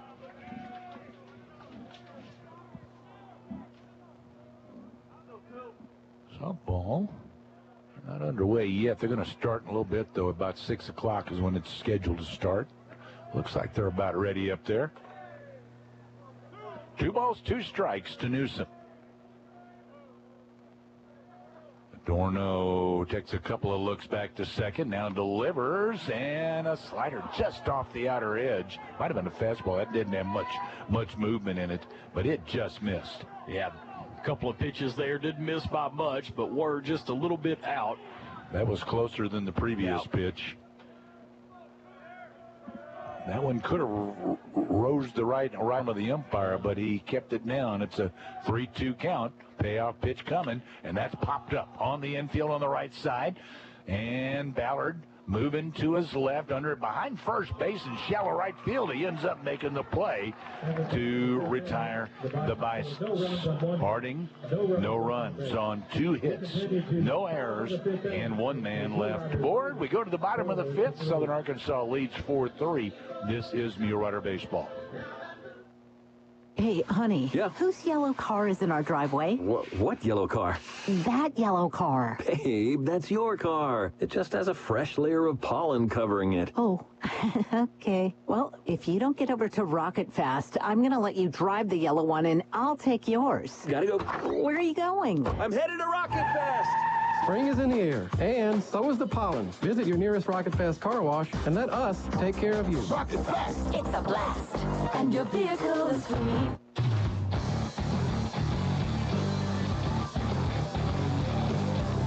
Going into the bottom half of the 5th inning with Southern Arkansas up 4-3. Time for a Mule Rider Spotlight brought to you by Vodcall Bank. 2125 North Jackson in Magnolia. 307 Thomas Street in Stamps, and 3625 Richmond Road in Texarkana. Vodcall Bank serving us in South Arkansas since 1903. Vodcall Bank, local people. Enjoy the benefits of hometown banking at Vodcall Bank. I'm sure this will be the starting pitcher for the SAU softball game, which will be getting underway in just a little bit. Brinson Ann Rogers, she is from Statesboro, Georgia, came to Southern Arkansas University as a transfer. She's 6 feet 4 inches tall, and she is a dandy. I want to give you her stats before I give you any other information on her. First pitch from long to Woolbright. Woolbright took a strike on the outside part of the plate. She, if I can find it, there's a pitch outside. Rogers is, as I said, a 6'4" senior from Statesboro, Georgia. She came from Pearl River Community College before coming to Southern Arkansas University. The pitch comes. That's hit high in the air.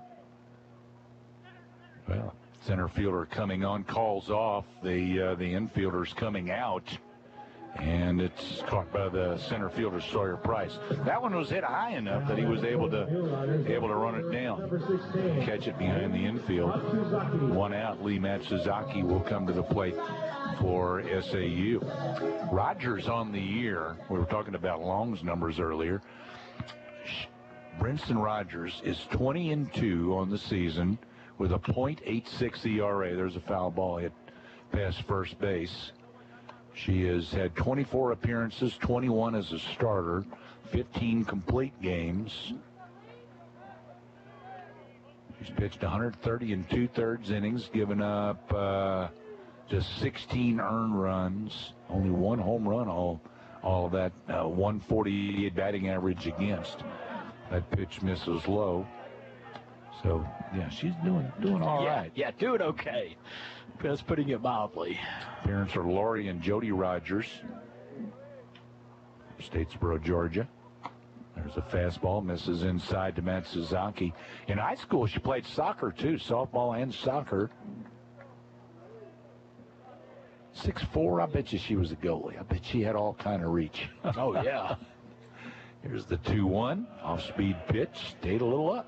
3-1 to Matsuzaki. She ranked as the number 60 high school prospect by Flow Softball and Extra Innings Softball. There's a lot of stuff they're talking about there that I don't understand. There's a foul ball that's back in out of play. I know she was good. She was good. She's always been good.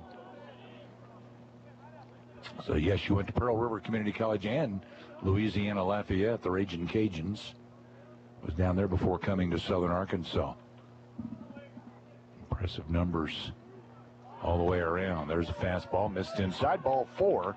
1 out walk for Lee Matsuzaki. So he's aboard, and Brandon Nichols will come to the plate for SAU. Other than playing softball, she enjoys traveling, spending time with her family and her dog. Didn't give her favorite food. Interesting fact about yourself, she says, I'm 2 different heights due to having scoliosis. There's a high fly ball out to center field. Center fielder's Price, well, actually the right fielder is going to come over and make the play. Thought that was going deep enough for the center fielder, but the right fielder actually came in and made the play in right center.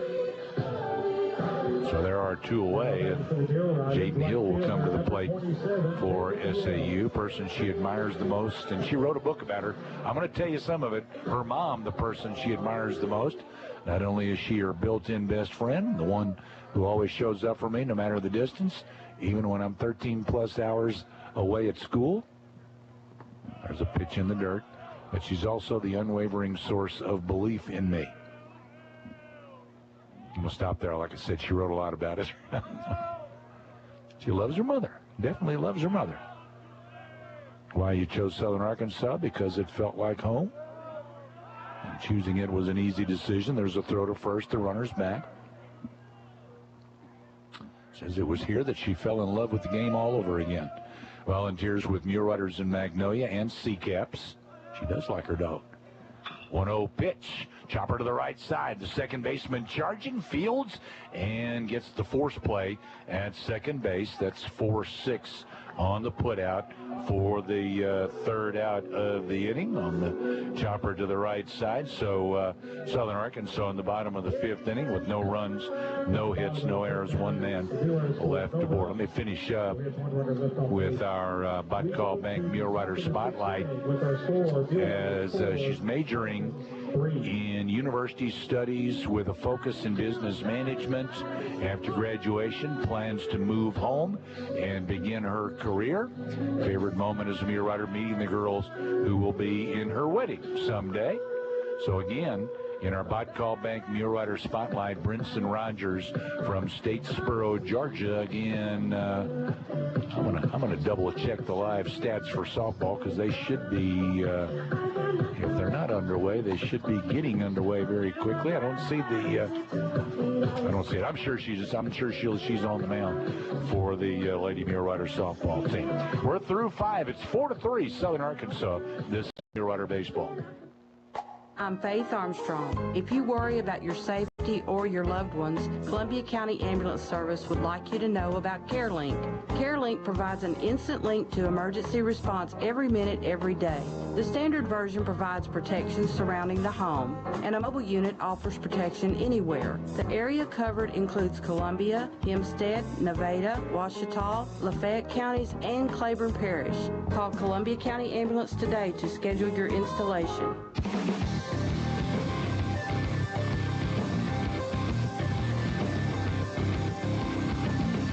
5 innings in the book. Just about what we expected. We got a tight game here. Jeremy Adorno's back to the mound. Harrison Griffith leads it off for the Bisons in the top of the 6th inning. First pitch in there for a strike to Griffith. He is 2 for 2. 2 singles, a run scored, an RBI.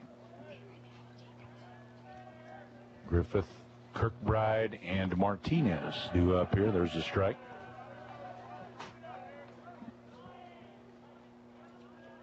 Taking a whole box of new baseballs to the dugout over. Even with the turf, those baseballs getting wet, I'm sure.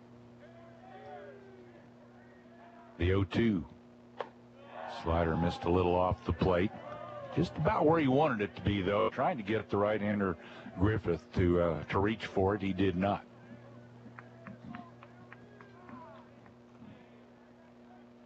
Now the 1-2. Boy, it's about the same spot. That might have been a little bit closer. Still ball, 2-2 now to Harrison Griffith. Trying to either get him to reach for it or the umpire to call it strike 3. Here comes the 2-2 from Adorno. There's a swing and a miss. He came in on him that time and might have been a little up in the zone, but I think it was coming in there, and he just felt like he had to swing at it. Yeah. He missed it. Griffith's top hand came flying off the bat as well. He was twisted up with the pitch. Yeah, I'm not convinced that was in the strike zone, but again, with 2 strikes. He sure took some close ones on the outer edge, but he didn't take that one. Ty Kirkbride to the plate. 0 for 1 with a sacrifice. He goes the other way, right through the hole on the right side. A base hit for Kirkbride. 1 out single. Yeah, good piece of hitting, just going with the pitch and laces it through into right field. Sebastian Martinez now to the plate. He's been on both times. He was hit by a pitch, and he's single. Number 20, Sebastian Martinez. He bats from the left side for these Bisons. Kirkbride at first, 5 out of 6 in the stolen base department. Got a good lead. And a throw over there from Adorno, and he dives back in safely.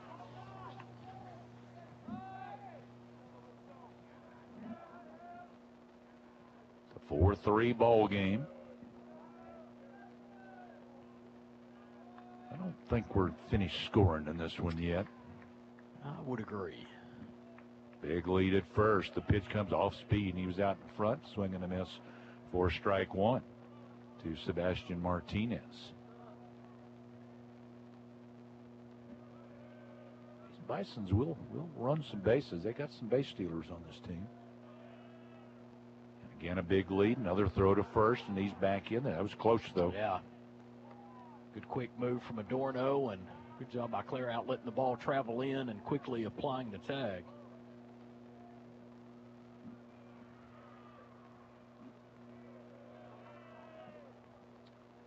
SWASU's taken the lead on Southeastern in the second game of their doubleheader. 6-4, bottom of the 7th. There's the pitch. It's up. Throw to first, and the runner's back.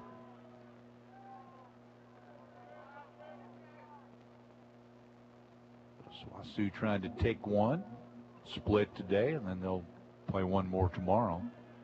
Again, East Central won 13-2 at home over SNU today. I don't think they're playing a second one today. I think they're playing 2 tomorrow. The pitch comes, fouled off at the plate. They're playing 2 up in Alva. I bet it's cold up in Alva, too. There was, snow, I think, in Amarillo yesterday. Yeah, Towards that. There was some up in some parts of Oklahoma this morning, too. Northwestern leads 1-0 in the second game. They won the first game, a tight one. Now they're up 1-0 in the top of the 5th in game 2. I'm curious enough, I'll check the radar. Here's the 1-2 pitch. Off speed. Stayed a little high, apparently. Mulerider fans wanted that one. They just got underway a little bit ago up in Russellville. The Reddies and the Wonder Boys, they're in Russellville. They'll play 2 tomorrow. Throw it up first, and diving back in there is Kirkbride. Actually, in Alva, it's 1 degree warmer than it is here. Is it? Yeah. Well, I don't know, and I don't know if it was snowing in Alva or not this morning, but there were places. Yeah, but they're going to get to near freezing tonight. Not quite there. 2 balls, 2 strikes. The pitch. Ooh, man, that just must have curved around the plate. Boy, how many punch outs as Adorno Bish just maybe an inch or 2 outside, and there was another one there. Yeah, it was a backdoor slider, and it looked like, I guess it just went around the plate. 3-2 count, Martinez. Adorno delivers, the runner goes. The pitch is outside, it's ball 4. They throw down to second base, but that was ball 4, and again curved around the plate. So runners at first and second. Yeah, Adorno is not missing by much at all, just literally an inch or 2 away from at least half a dozen more punch outs. Now batting for the Bison, number 5, Sawyer Price. Well, that is walk number 4 for Adorno. It's also hit a batter. Pitch comes, bounced it up there. Rosema keeps it right there in front of him, and then thought of throwing down to second base, but did not. Runners at first and second with 1 out.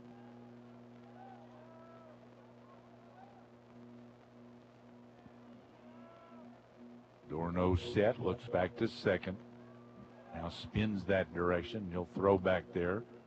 Just a little token throw. A 1 ball, no strike count. You worry about faking a throw anywhere, even when you step off, because you just never know. You never know what one of them umpires is going to do.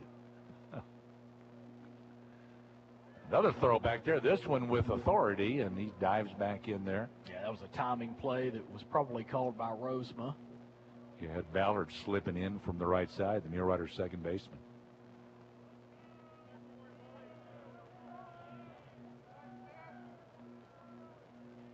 It's ball and no strike to Sawyer Price.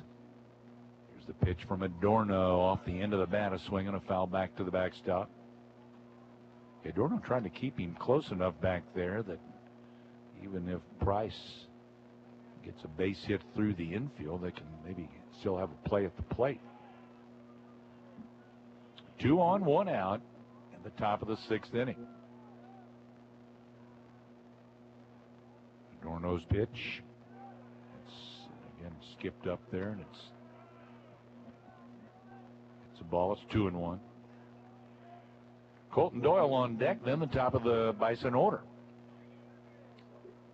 Close to a couple double plays now would be a great time.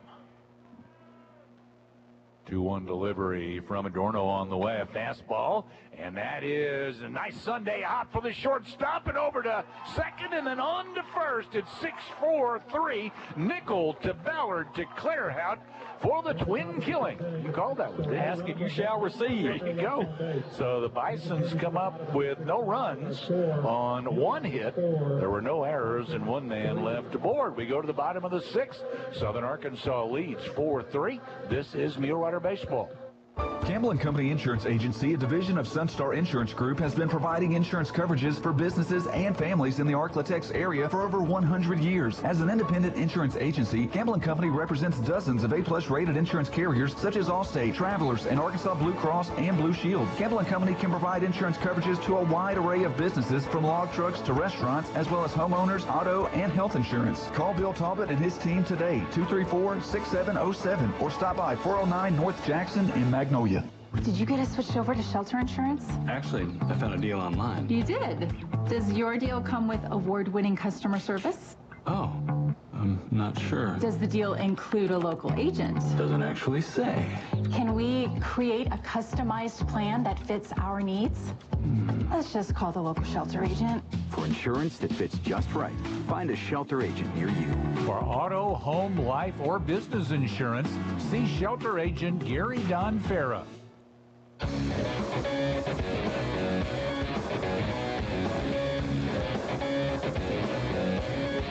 Muleriders and Bisons. Well, I tell you what, we've had a lot of what ifs in this game thus far, haven't we? We have. Muleriders will have their 5, 6, and 7 hitters up in the bottom of the 6th inning. Trey Shoup, Carter Clairhout, and Jack Rubik. So far, just one hit among those 3. Yeah, Shoup's got the only hit besides Jaden Hill in the ball game for SAU. Long back to the mound. Maddox long. First pitch fouled straight back to the backstop. 4-3 Southern Arkansas.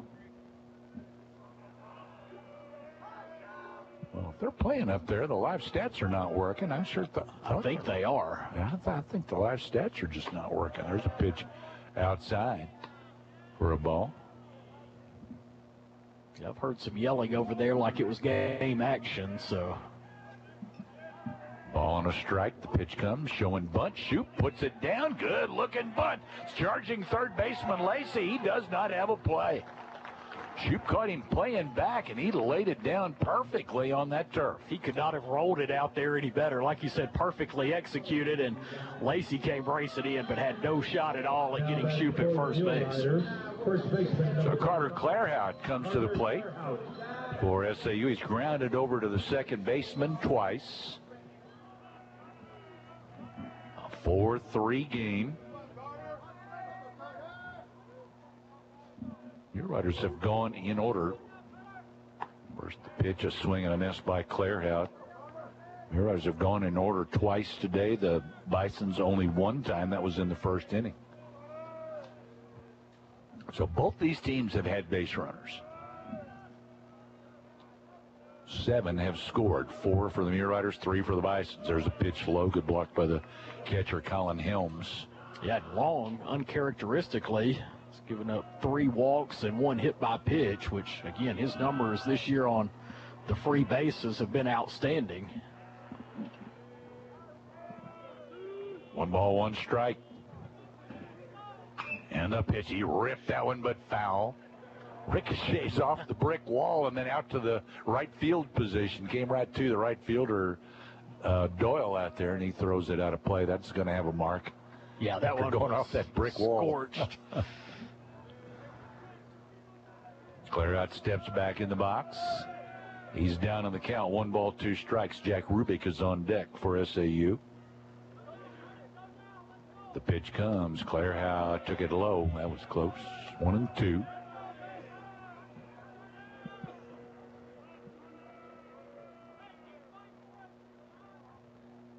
Sure why the softball live stats are not working, but I know they're playing. Sure looks like it anyway. Yeah, they are. Here's the 2-2. Clairhout checked his swing, took it low. He'll, I'm sure, appeal. Did they appeal? Yep, there they go. 3-2. I thought he had asked him to appeal, but I don't think did. I think he might have been asking him for the count. Yeah. It's 3-2. Long ready. Delivers. Strike 3 called. A fastball on the inner part of the plate. Clairhout thought it was run in. up. Yeah, he thought it was inside. So Carter Clairhout back to the dugout. Jack Rubik to the plate. Now we're going to have a pinch hitter. Well, we sure are. We got here for Southern Arkansas. That is Cole Klepper, who is going to hit for the Muleriders. Klepper's only played 3 games, and he has not had an at-bat. Yeah, this will be his first official. Well, he tried to one time, but they walked him. Oh, that's true. Yep. So Klepper for Rubik. And the pitch from Long. Slider missed outside for a ball.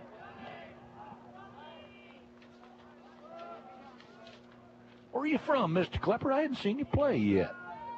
Cypress, Texas. Came from Cisco College. He's a junior. 1-0, nope, throw to first. The runner is back. Yeah, I would say there's a decent chance Shoop may try to swipe second base. He's already got one stolen base here in this game. 1-0 pitch to Klepper. He was out in front of that one. Took a little something off of that pitch, a breaking pitch. Rubik had struck out twice, so Coach Pettigrew spinning the wheel and going with Cole Klepper. Give him a shot. Ball on a strike. Long throws over to first once again. The runner, Shoop over there, he was kind of just going back and forth from one leg to the other, which he does a lot right before he takes off.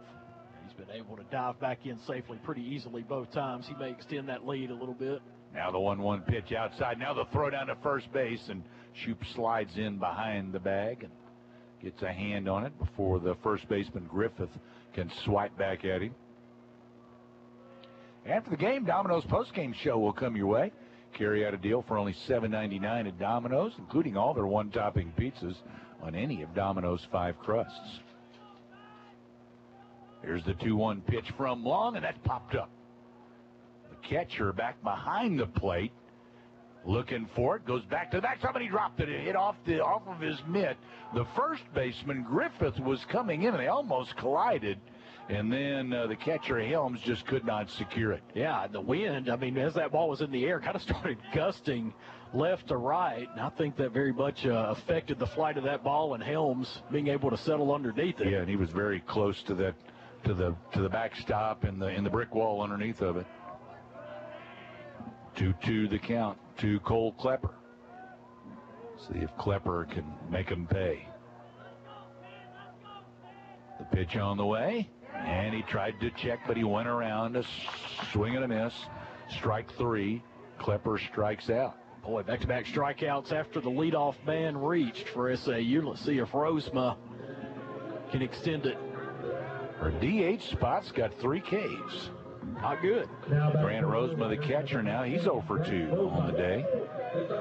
Like I said, there haven't been a lot of folks hitting. Jaden Hill has 2 of the hits, a double and a home run today. Yeah, he and Shoop have all the hits.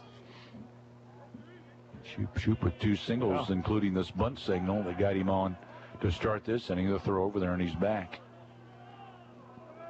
After the game, we'll name our People's Bank Player of the Game. Before you lock in a mortgage rate online, talk to People's Bank first. People's Bank offers great rates on mortgage loans for new home purchase and refinancing, and People's Bank's with you every step of the way. Another throw to first. They make it very easy at People's Bank. People's Bank, equal housing lender, member FDIC. Shoop's been over there at first base a while. Now 2 out. With Roseman at the plate, the first pitch to him, and he took him swinging a foul. I think he fouled that one off. Got a piece of it. 4-3 Southern Arkansas. Got a couple of guys getting loose over there in the Harding bullpen. No one throwing yet, but starting to stretch. Looks like you can't really see in the inside bullpen for the Muleriders. I can see some bodies down there throwing, but I can't really get a make on who they are. Here's the 0-1, pulled to first and in foul ground, fielded by Griffith. So we'll do that one again. 0-2 count. The binoculars helping any? Well, I see a lot of movement down there. I'm just kind of doubtful that they'll take Adorno out now, but I'm sure they want to have somebody ready to go.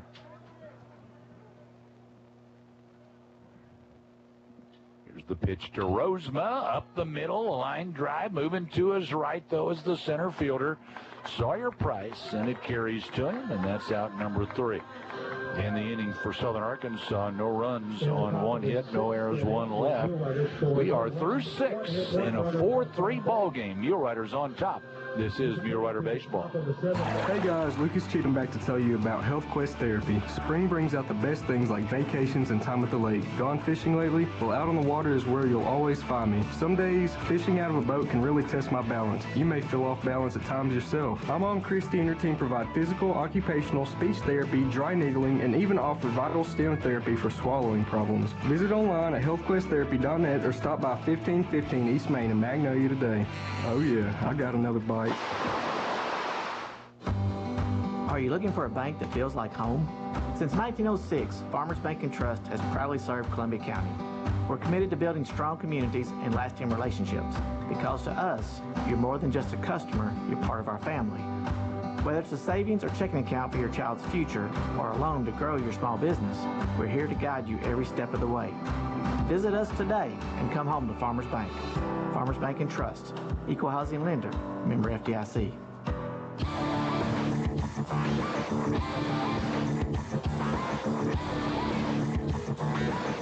Jeremy Adorno going back to the mound for SAU. I didn't know if you were going to introduce me or not. Well, I didn't really realize where we were there. He who hesitates, right? Hey, you know, you've known me long enough to know that there are times I don't know where I am.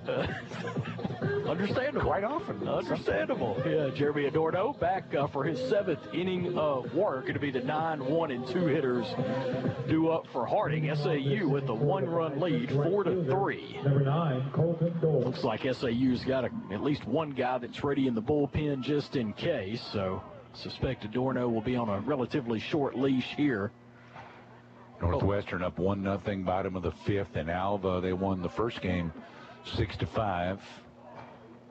Colton Doyle steps in. Adorno's pitch, a little bit low and away for ball 1. Yeah, then we're going to get some of the Harding relievers are going to get to throwing out in their bullpen. Down the left field line, Adorno's 1-0.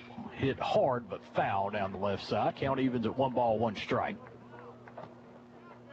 Colton Doyle officially, let's see, 0 for 2. A couple of fielders' choices there. And that game at Northwestern, this game, and the Henderson game at Tech. There's a curveball, almost hit him, but I think everything else is done in baseball. Looked like Doyle was willing to stand in and let it hit him, but it just curved back around. The 2-1. Swing and a miss for strike 2 as Adorno blows the fastball by him. Southeastern and Southwestern Oklahoma State split in Durant. Southeastern 10 runs, Southwestern in the first game, and Southwestern came back and won 6-4 in the nightcap. 2-2 fastball, swing and a miss for strike 3. There is strikeout number 6 for Jeremy Adorno. He just reared back and threw that one past him. Washita at Monticello 1-2, 4-1, Number 23, and 3-1 at UAM. With UAM's offense, to hold them to 1 run in both of those games, that's pretty impressive. Yeah, pretty good. Back to the leadoff spot, Nathan Bowie. 1 for 3 on the afternoon. First pitch a little bit outside for ball 1. SAU's opponent next week, East Central, is at home against Southern Nazarene. They won 13-2, and looks like that's their only game today. Bowie, a solid .328 average, 4 home runs. Pitch, that one hit high into right field. It looks like it's going to stay in the park. Jaden Hill coming over, Shoup coming across. And Shoup, the SAU center fielder, is going to make the catch for out number 2 in right center field. Jaden Hill said, hey, man, this is my position. And I'm using right center liberally. It was closer to right field than it was right center. I mean, Hill's, and rightfully so, Hill throwing his arms up out there. What the heck am I here for? Right here. Oh, Trey Shoup, though, records the out. 2 up, 2 down. Logan Lacey, the third baseman. 1 for 3 on the afternoon. First pitch, a called strike. He did. More than likely saying something like, it's one thing to take charge out there, but this is a little bit ridiculous. Well, Shoup may be telling him, look, you've got all 4 runs batted in, so I'm saving you for the plate. Rest up for your next at bat. Swing and a miss for strike 2. Adorno has him set up here. No balls, 2 strikes. Shift on, 3 infielders on the left side of the SAU infield. The 0-2. Slider just missed. Again, that's another one of those that just missed by about 2 inches outside. And those are the pitches you like on 0-2. You don't want to groove anything, and that's close enough that a lot of times the hitter will offer, but Lacey did not there. The 1-2 pitch, that one high and wide. Count evens at 2-2.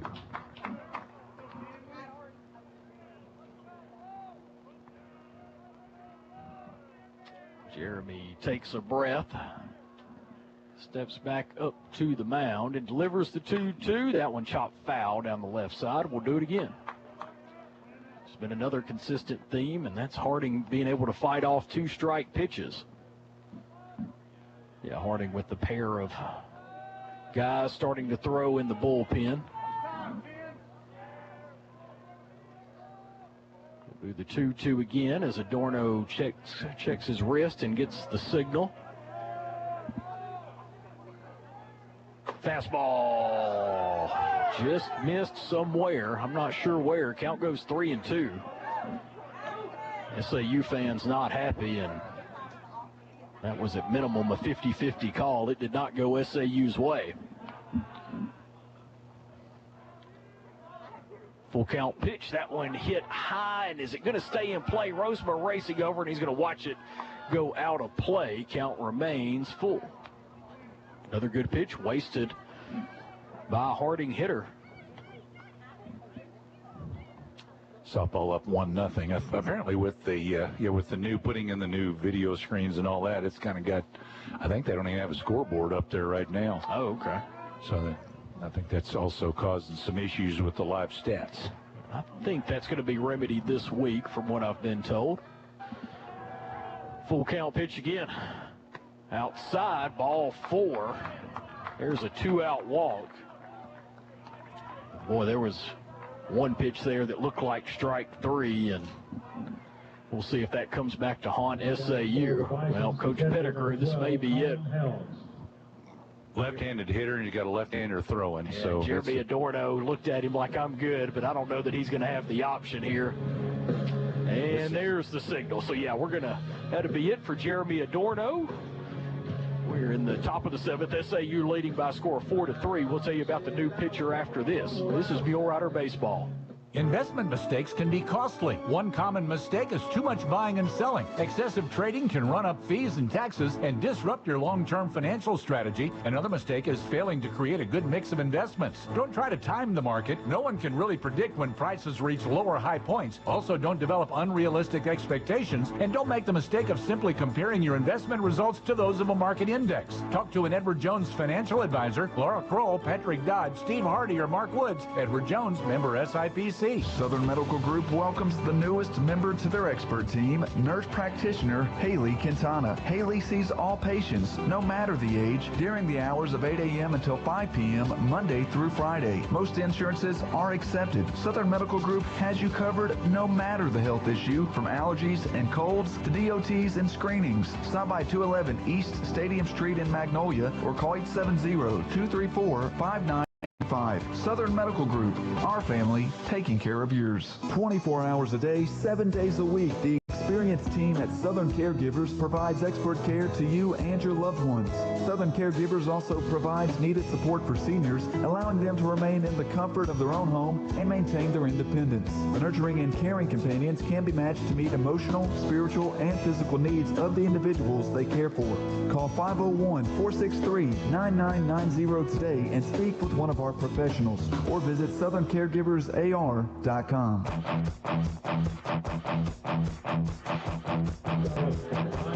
On top of the 7th inning, Jeremy Adorno's day is done.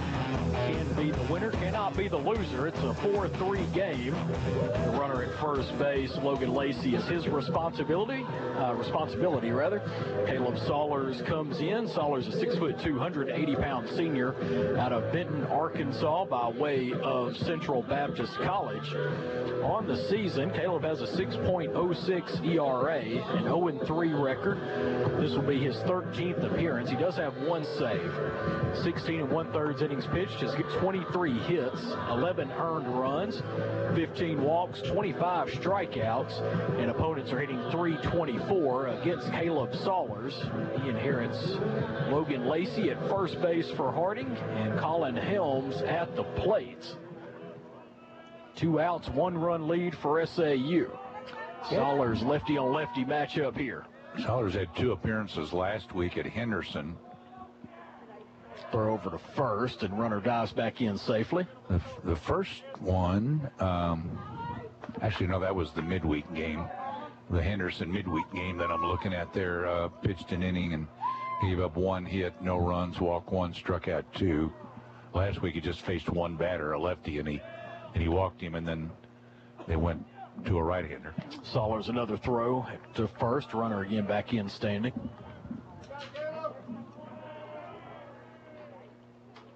Helms at the plate, 0 for 2, walked and scored back in the 3rd inning. Saulers another throw to first, and again, Lacey dives back in safely. Helms a .404 hitter, 4 home runs on the season. Bats from the left side again. Caleb Saulers, left-handed thrower. There's a pitch hit hard, but right at Peyton Ballard at second base, who gloves and throws to first for the outs. In the inning, there were no runs, no hits, no errors, 1 left on base as we head into the 7th inning stretch. SAU leading Harding 4-3. This is Mule Rider Baseball. At Shelter Insurance, we believe insurance should adjust to fit your needs. That's why we work with you to design an auto, home, and life insurance plan that's particular to you. Insurance that fits just right. And Shelter is known for our award-winning customer service, satisfied customers, and a plan for you. Ready to check us out? Shelter Insurance. We're your shield. We're your shelter. For a free personal protection review, contact Shelter Insurance Agent Gary Donfera. Hey, honey. Yeah? Whose yellow car is in our driveway? What yellow car? That yellow car. Babe, that's your car. It just has a fresh layer of pollen covering it. Oh, okay. Well, if you don't get over to Rocket Fast, I'm going to let you drive the yellow one, and I'll take yours. Gotta go. Where are you going? I'm headed to Rocket Fast. Spring is in the air, and so is the pollen. Visit your nearest Rocket Fast car wash and let us take care of you. Rocket Fast. It's a blast, and your vehicle is free.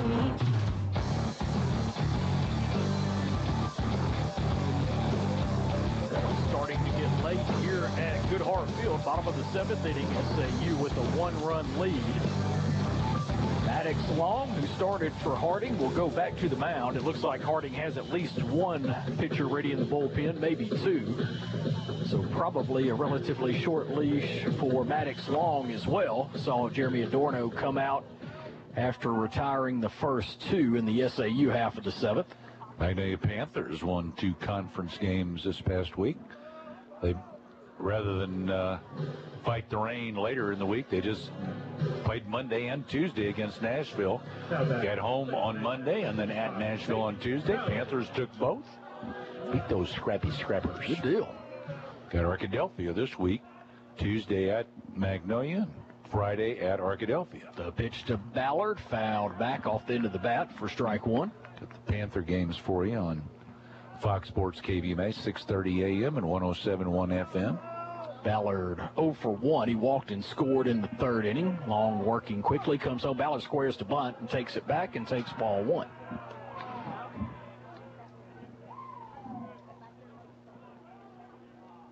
Ballard on the season, 271 hitter. After him, it's Jaden Woolbright at the top of the Mule Rider order. Long's 1-1 up and in.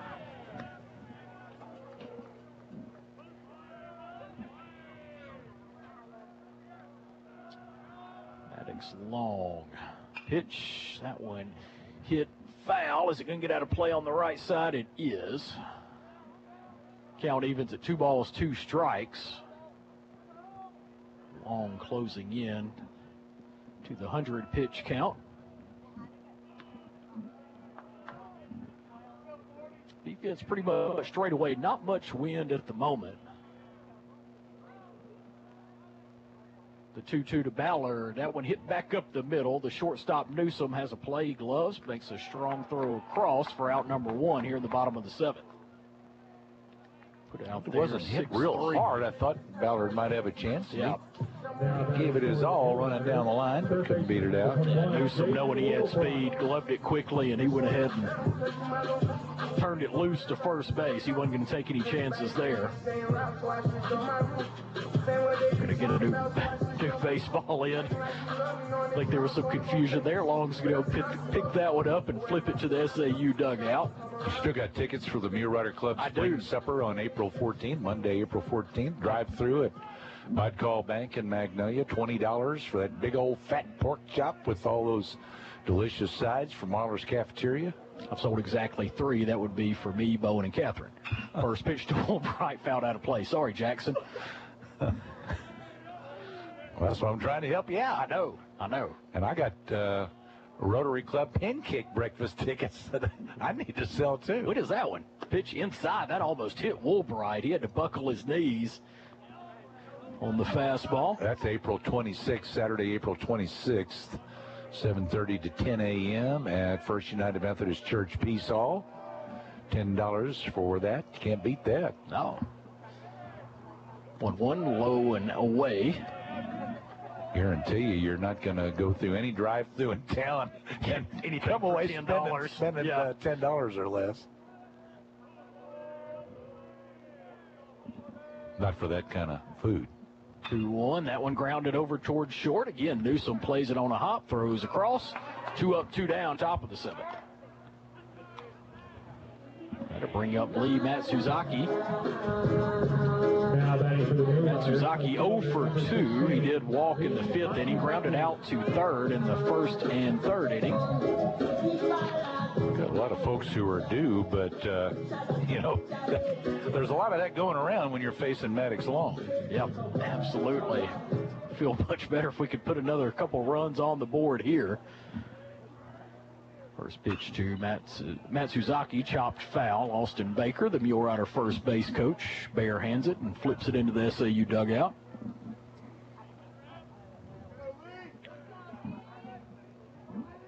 Yeah, the 4 and 5 hitters have been the hitters. 0-1 is outside. Count goes to 1-1. Hill with a double and a home run, 3 RBIs on that home run, 4 RBIs on the day. The RBI double and the 3-run bomb. The 1-1 hit hard into right field. There's going to be a 2-out single, and the right fielder misplays it a little bit. Matsuzaki makes a wide turn, but retreats to first base as Doyle is able to regather pretty quickly in right field and hold him to a single. Doyle must be a basketball player. He dribbled it before throwing it. Well, we talked about it too. I think the majority of the moisture has been out in right field, and that may be causing some of the problems out there. Yeah, I was told that earlier today, the water was really standing out there in right. Apparently that's where, and so Coach Pettigrew had to come out and open the gate down there and let the water escape. Pull the dam, huh? Let everything flow out. Definitely a water stain down there. Brandon Nickel at the plate. 2 out, Matsuzaki at first base. Long's pitch low and away for ball 1. Catcher Helms fakes a throw behind the runner at first, but doesn't. Watch my Cubs lose a game like that today with the catcher throwing one into right field and our first baseman dropping an easy double play. Such is the life of a Cubs fan. 1-0 to Nickel. That one bounces in. Good job by Helms to keep that in front. How in the world you can root for a team that wears pajamas on the baseball field, I just don't know. Teddy bear pajamas. They busted out the baby blue unis yesterday.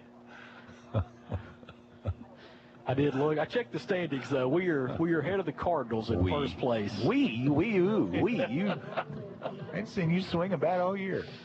I'm just a break in case of emergency kind of guy.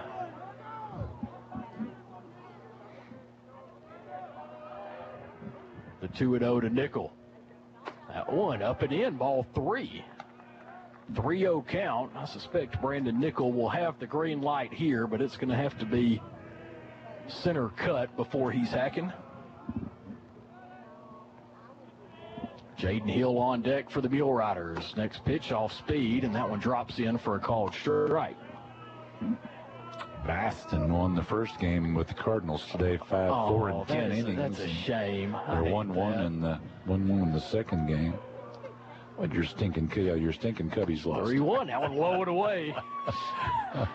Ball 4 at Jaden Hill, the star of the offensive star for SAU so far, is going to come to the plate. And let's see, that may be it for Maddox Long. It is. They went ahead and made the call to the bullpen. So here in the bottom of the 7th with 2 out and 2 on, Jaden Hill coming to the plate for SAU. Harding's going to go to the bullpen. We'll tell you about the new pitcher after this. It's SAU 4, Harding 3. This is Mule Rider Baseball.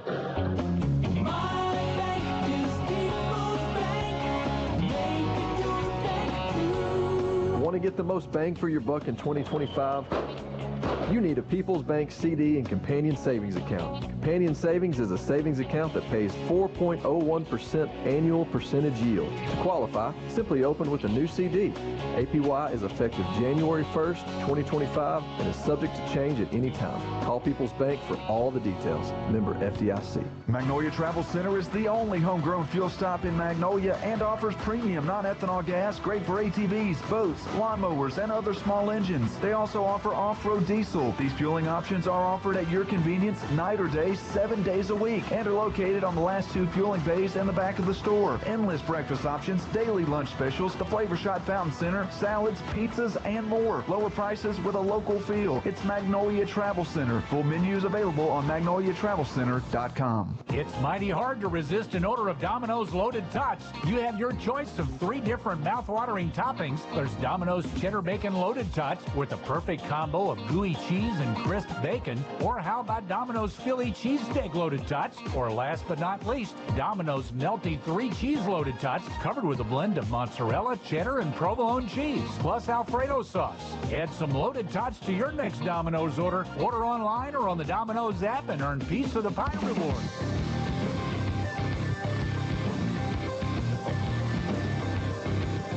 Well, Harding's going to go to Kyle Lane. Kyle Lane, a 6 foot, 195-pound senior reliever out of Xenia, Ohio, by way of Edison State Community College on the season. His numbers in 1 record. Has pitched 15 2/3 innings, has given up 10 earned runs, walked 11, struck out 18, and opponents hitting .241 against Kyle Lane. He's going to inherit 2 runners on for SAU. Matsuzaki at second, Brandon Nickel at first, 2 out.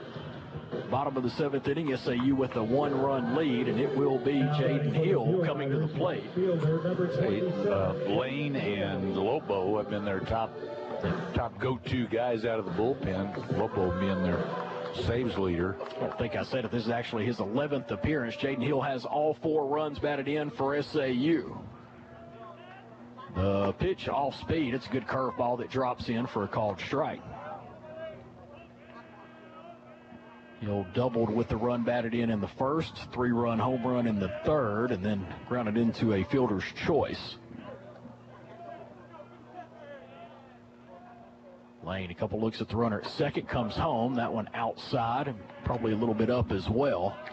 I'd just like to see Jaden Hill make it a no doubt about it People's Bank Player of the Game decision today. A couple of runs batted in or a home run here, he would definitely be in prime shape. 1-1. That one hit up the middle towards second and through. Slow roller into center field. That's going to score Matsuzaki from second, and he is going to race into second base. Is Jaden Hill with the hustling RBI double. That one just dribbled up the middle. The second baseman, Kirkbride, made a diving attempt but couldn't get there. And Matsuzaki able to score all the way from second. Brandon Nickel goes from first to third. So SAU extends their lead now to 5-3. He just stretched that one into a double. He saw an opening there. That was taking him a while to get that one fielded. It was not hit hard enough, and he was able to stretch it out and get down to second base. That could be big before this day is done. Yeah, center fielder had to run way in to get it, and Hill never checked up going around first. Trey Shoup now to the plate. That one outside for ball one. SAU with 2 men in scoring position still, so trying to extend this 2-out rally. 3 of his 4 at-bats today, he's driven in at least 1 run. So he's got 5 on the day. Wow, he's got all 5. Yeah. That's right. See if Shoup can get a couple here. That one inside, curveball almost hit him. Shoup tried to stay in and take it off the shoulder. Trey Shoup ahead in the count, though. 2 balls, no strikes. There's someone else up and throwing in the Harding bullpen. Kyle Lane comes set at the chest. Comes home, fastball, and fouled back and out of play. Shoup would like to see that one again. Count goes to 2-1. Carter Clarehound on deck for SAU. SAU doing all their damage here with 2 outs. A couple of ground outs to short to start the inning. And 2 hits and a walk. The pitch, that one a little bit low, but called strike 2. That has not been a strike all game. Deuces are wild, by the way. I'm still upset about that strike call. Deuces wild. Kyle Lane's pitch, curveball hit high into left field. Towering fly ball, not deep enough to leave the yard. Left fielder's going to come in and make the catch to retire the side, but SAU does strike for 1 run off of 2 hits, no errors, and 2 left on base. As we head into the 8th inning, SAU leading Harding by a score of 5-3. This is Mule Rider Baseball. Tired of living with joint pain? Say hello to a brighter future with joint replacement surgery at Magnolia Regional Medical Center. The Mako Smart Robotic System is the latest breakthrough in orthopedic surgery. This advanced technology ensures precision and personalized care for every patient. Dr. Kevin Rudder and his team can create a surgical plan tailored to your unique anatomy. That means faster recovery times and improved outcomes. Take the first step towards a pain-free life today. Call 870-235-3200 or visit mrmcjointcare.com. Winning in sports is about calling the right play, followed by flawless execution. If you need a hotel in Magnolia, the right play is to call Holiday Inn Express. Then their team will execute your stay with a clean, comfortable room, fresh, hot breakfast with healthy options, and access to their fitness center and Wi-Fi, along with +1 reward points for your stay. Call the right play for your visiting friends and associates. Call the Holiday Inn Express in Magnolia.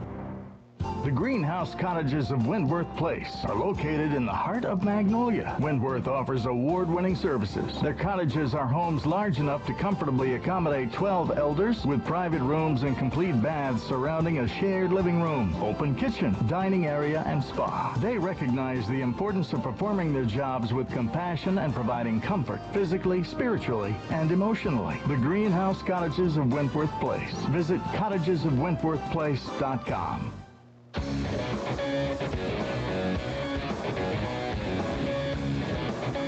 Well, Austin Adair is going to take the mound for SAU here in the top of the 8th inning. Adair, 6'1", 160-pound senior out of Pflugerville, Texas, transferred in from Cisco College. On the season, a 2.88 ERA. He has a 6-1 record. And this will be his 17th appearance. All of those are in relief. 34 1/3 innings pitched. Has given up 32 hits, 11 earned runs, 8 walks, 26 strikeouts, and opponents hitting .241 against Austin Adair. Be the 4, 5, and 6 hitters due up. Newsome, the shortstop, steps in and looks at ball 1 outside. Adair working quickly, comes home.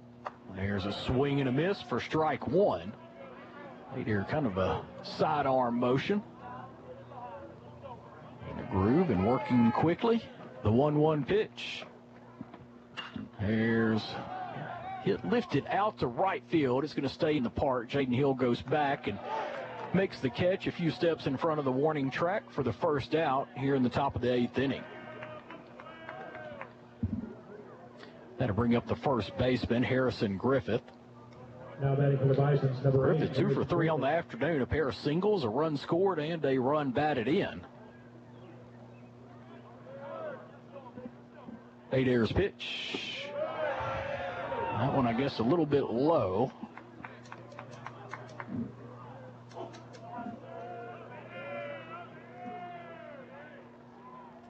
1-0 pitch fouled back and out of play. Count evens at 1 ball, 1 strike. Griffith again with two out of 3 on the afternoon. He's got a .260 average, a pair of home runs. Wind blowing pretty much straight in at the moment from center.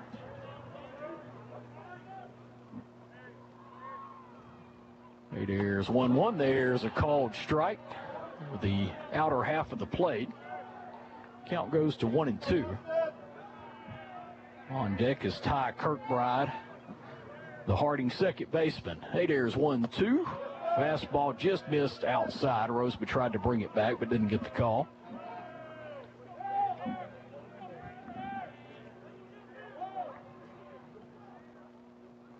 Hey, there looks in. Taking a longer time here with this 2-2 pitch.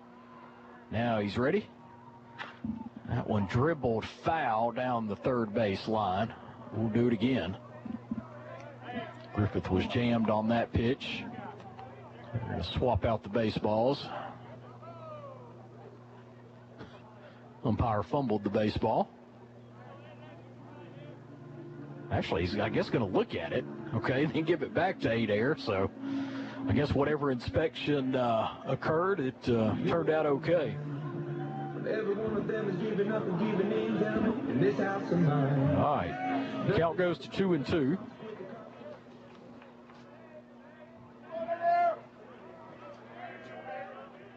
Adair's ready. Comes home, fastball called strike 3 as Griffith goes down looking. Adair fires it on the outside corner, and there is the second out in the top of the 8th inning. Now batting for the Bison. Good job, Adair. 2 up, 2 down so far. Ty Kirkbride. He is 1 for 2 on the afternoon. Kirkbride, a .277 hitter.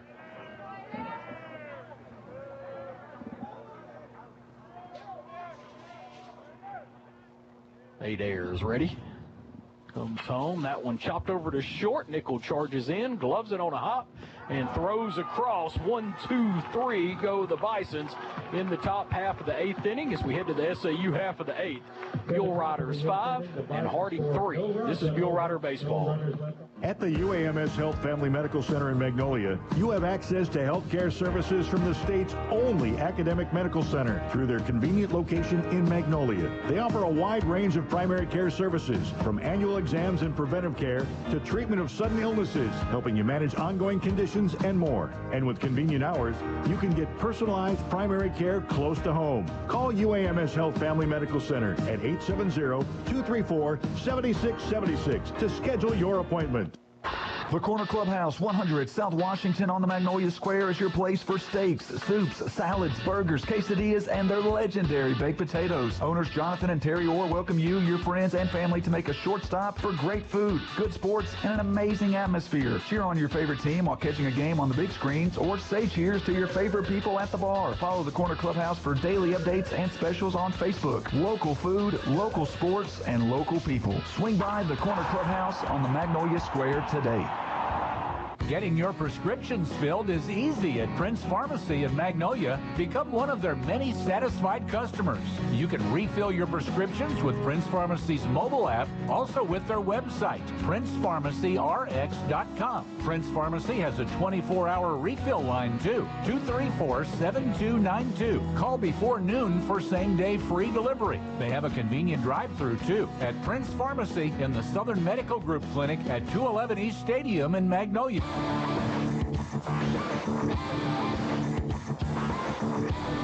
Bottom half of the 8th inning, SAU with a 2-run lead over Harding. Kyle Lane back to work on the hill for the Bisons. The Claire Hout, Cole Klepper, and Grant Rosema due up for the Riders. Pitch high and outside for ball 1. Riders 5 runs, 6 hits. Harding 3 runs, 6 hits, and 1 error.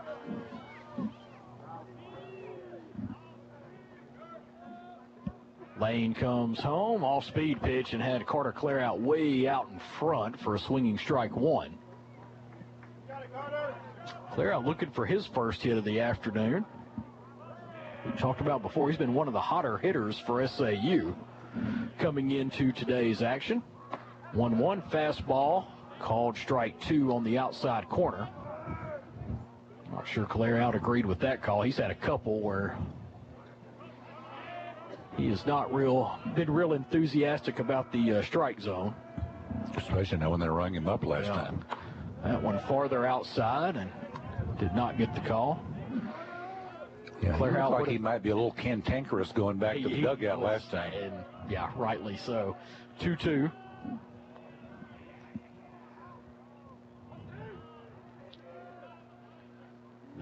Pitch high and outside. Count goes full. There's a little bit of a shift on for the left-handed hitting Claire Out. The shortstop playing not behind the bag, but in close vicinity there too. Second baseman Kirkbride playing a couple steps on the grass in shallow right.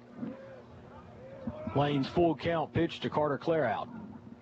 Outside, did he check his swing? They're going to say the home plate umpire rung him up. They didn't appeal it. Yeah, I said he went around. Yeah, and I think he did too. And that one was out of the zone. Claire Out just could not check his swing. After the game, we'll name our People's Bank Player of the Game. Bank on the go with People's Bank's mobile banking app. Check balances, deposit checks, view transactions, transfer money, pay bills, find the nearest branch, and more. Bank wherever you are with your local bank. People's Bank, member FDIC. Cole Klepper to the plate. He looks at ball one outside. Klepper came in to hit for Jack Rubick in the 6th inning and struck out swinging. Klepper steps back in. Rosema on deck for the Muleriders.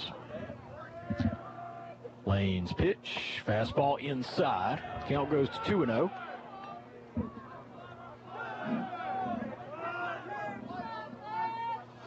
Not sure who's yelling. Surely they weren't trying to say that was a strike. The 2-0. That one chopped over towards second base. Second base was going to charge in, make the play, and throw Klepper out at second for the second out in the inning.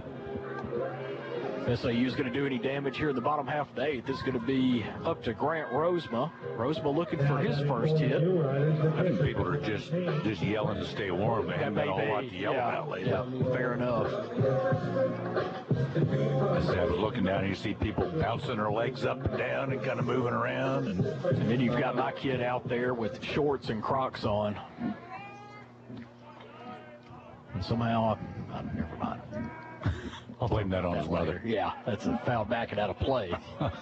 Somehow he got mothers are the ones that dress their kids. I was going to say, somehow he got him gifted and talented. I think if they would review that based on his attire today, he might be removed from that program. Well, Cameron shared one of his pictures the other day with the Crocs and the socks that I. 0-1, that one low for ball. I kept my mouth shut because I knew I had a whole bunch of mamas on me. Sometimes his dressing choices are pretty interesting. 1 ball, 1 strike. That's one way to put it. Yeah. Pitch curveball. That one drops in for a called strike. Yeah, he had on his blue and yellow baseball jersey, black shorts, Crocs with the jersey tucked into the black athletic shorts. I said, "Bud, you sure that's what you want to roll with today?" And he assured me he did. 1 ball, 2 strike. That one fouled back and out of play. We'll do it again. But when they're that age, they don't know. On a cold day like this, you dress for warmth. Yeah. Well, it's also like kids in swimming pools, right? They can go out when the water's 60 degrees and they'll be blue and lips chattering and they'll swear it's perfect temperature to swim. We'll do the 1-2 again. The pitch to Rosema. That one fouled back and out of play. Although, there are a lot of adults that are the same way. Josh Williford, he coaches over at Parker's Chapel now, but when he was here on the coaching staff at Magnolia High School for football, it didn't matter how cold it was out there. He was not wearing anything other than shorts. It's just what it was. I said, Josh, do you own any long pants? Let me give you a pair. 1-2. That one fouled down at home plate. And he's not the only one. There are a lot of people. Oh, yeah. I'm not. I don't want any part of my body to be cold. Whether they make a whole lot of sense to warm up the top part, and then down below the knees you don't put anything under. That's the part that you don't have any fat on to keep you warm. There's no insulation down there. Rosema spoiled a couple of good pitches. We'll do the 1-2 again. Lane's pitch, fastball outside, and got rung up nonetheless. Three up, three down go the Muleriders in the bottom of the 8th inning. As we head to the 9th, it's SAU 5 and Harding 3. This is Mulerider baseball. We can sum up McDonald's new crispy chicken sandwich in one word: crispy, but also juicy and tender. Okay, it's crispy, juicy, tender, all one word. But then also pickle. Oh, and potato bun, which is 2 words. Okay, we can't sum up our new crispy chicken sandwich in one word, so you'll just have to try it to understand it. Order ahead on the McDonald's app at participating McDonald's. Keith & Company Realty in Magnolia is here to assist you with all your real estate needs. Keith & Company Realty strive to treat every client as family and give you the best experience possible. They have experience in residential, commercial, land, and appraisals. Have a question? Are you ready to make the next transaction? Or maybe you just need a refill on your coffee. Their agents are waiting to speak with you and to help. Visit online at keithandcompanyrealty.com to view listings or follow them on Facebook. Keith & Company Realty, 636 East North Street in Magnolia, 870-299-0128.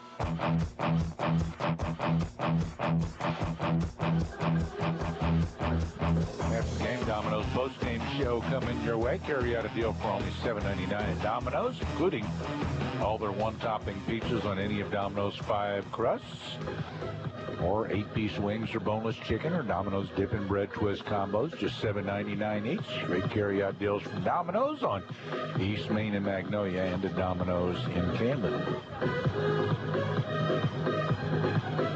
Austin Adair back to the mound. Going to try to close this one out. You gonna finish something chewing that burger? Say something while I swallow. Yeah, go ahead. Yeah, couldn't quite down that burger in the 1, 2, 3 bottom half of the 8th, could you? You needed one base runner, and you'd have been able to knock it out. Well, bottom 3 in the order here in the top of the 9th. For the Bisons, they're down by 2, 5-3, Southern Arkansas. Bottom part of their order, though, has been very productive. Yeah. Martinez leads it off. The pitch from Adair fouled off to the left side, now to play. Oh, that's going to do some damage. Nope, just missed.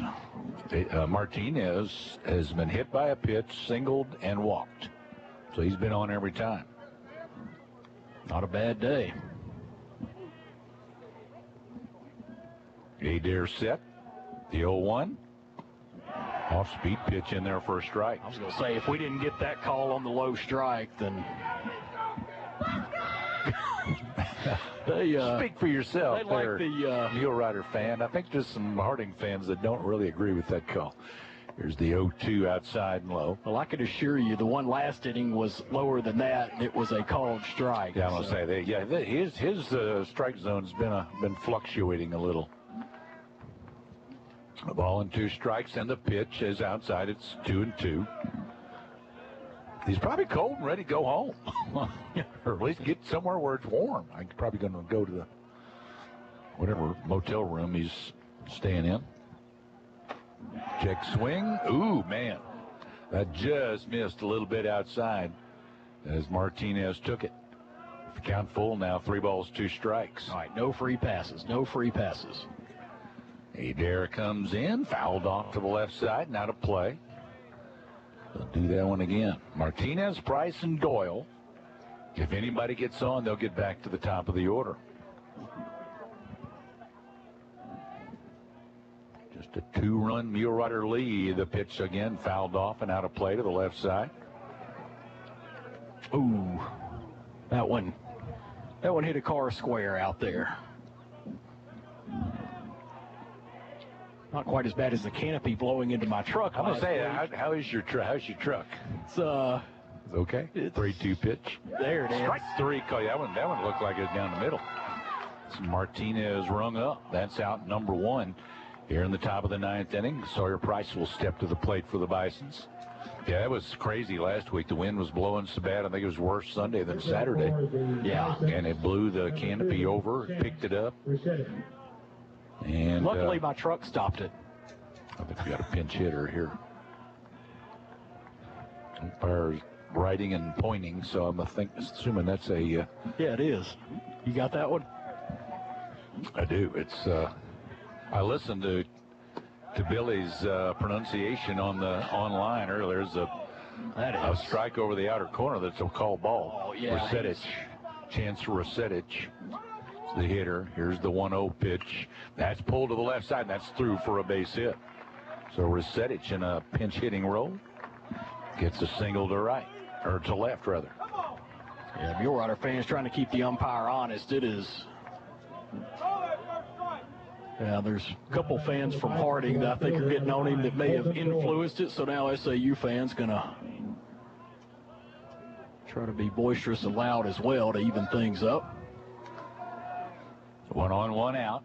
There's a strike called, an off-speed breaking pitch on the outer part of the plate.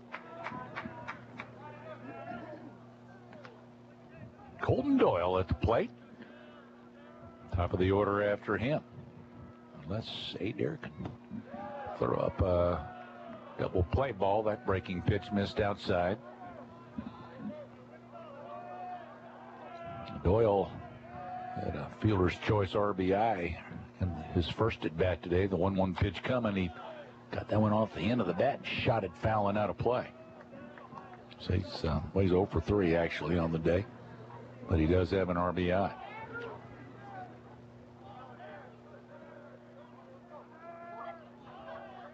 Resetich is the runner at first. Gets his lead. Good lead. The 1-2. There's strike 3 called on the outside corner. There we go. 2 strikeouts in the inning, both of the called variety. So 2 away. The Bisons, left fielder number 20. And Nathan Bowie is the last hope for the Bisons. Yeah, but this is a good hitter at the plate. It's a very good hitter at the plate. He's 1 for 4 on the day, which just kind of makes you believe that he's due. First pitch misses for ball 1. Bowie came in hitting .328 today. He's at .326 right now. Pitch comes, runner goes, no throw. The first baseman, Clairhout, was playing behind him. So that'll be catcher's indifference. But he's in scoring position. The tying run's at the plate.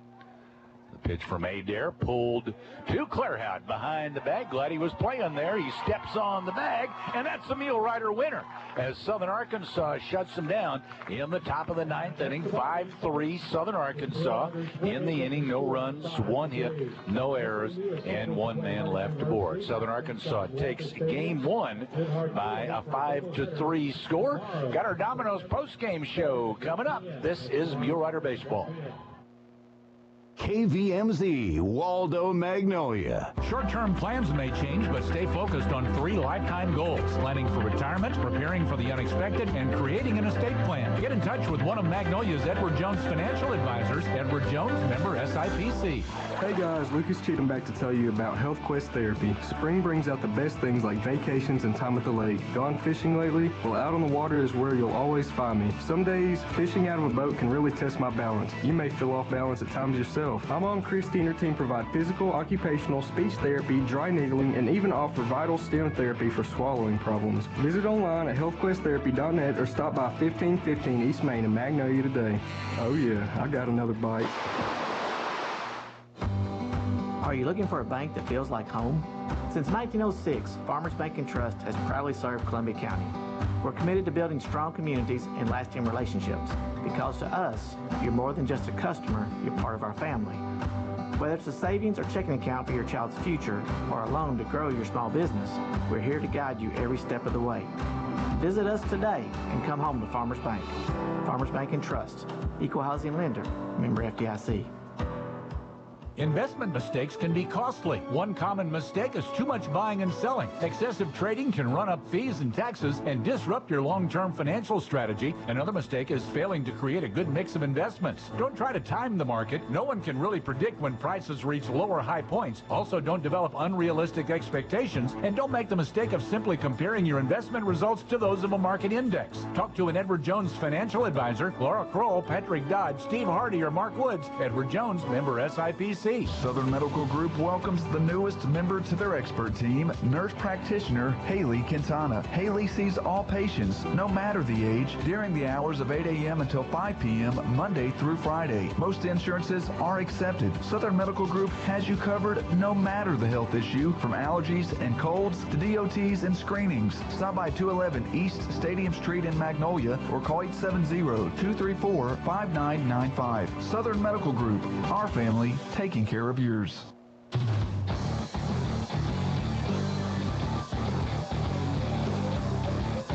Welcome back on our Domino's postgame show. Carry out a deal for only $7.99 at Domino's. Includes all of their one-topping pizzas on any of Domino's 5 crusts. 8-piece wings or boneless chicken also. And Domino's dip and bread twist combos too for just $7.99 each. Some great carry-out deals from Domino's on East Main in Magnolia and at Domino's in Camden. We'll name our People's Bank player of the game here in just a little bit.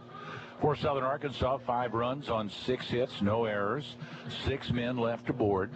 For the Bisons, 3 runs, 7 hits, 1 error.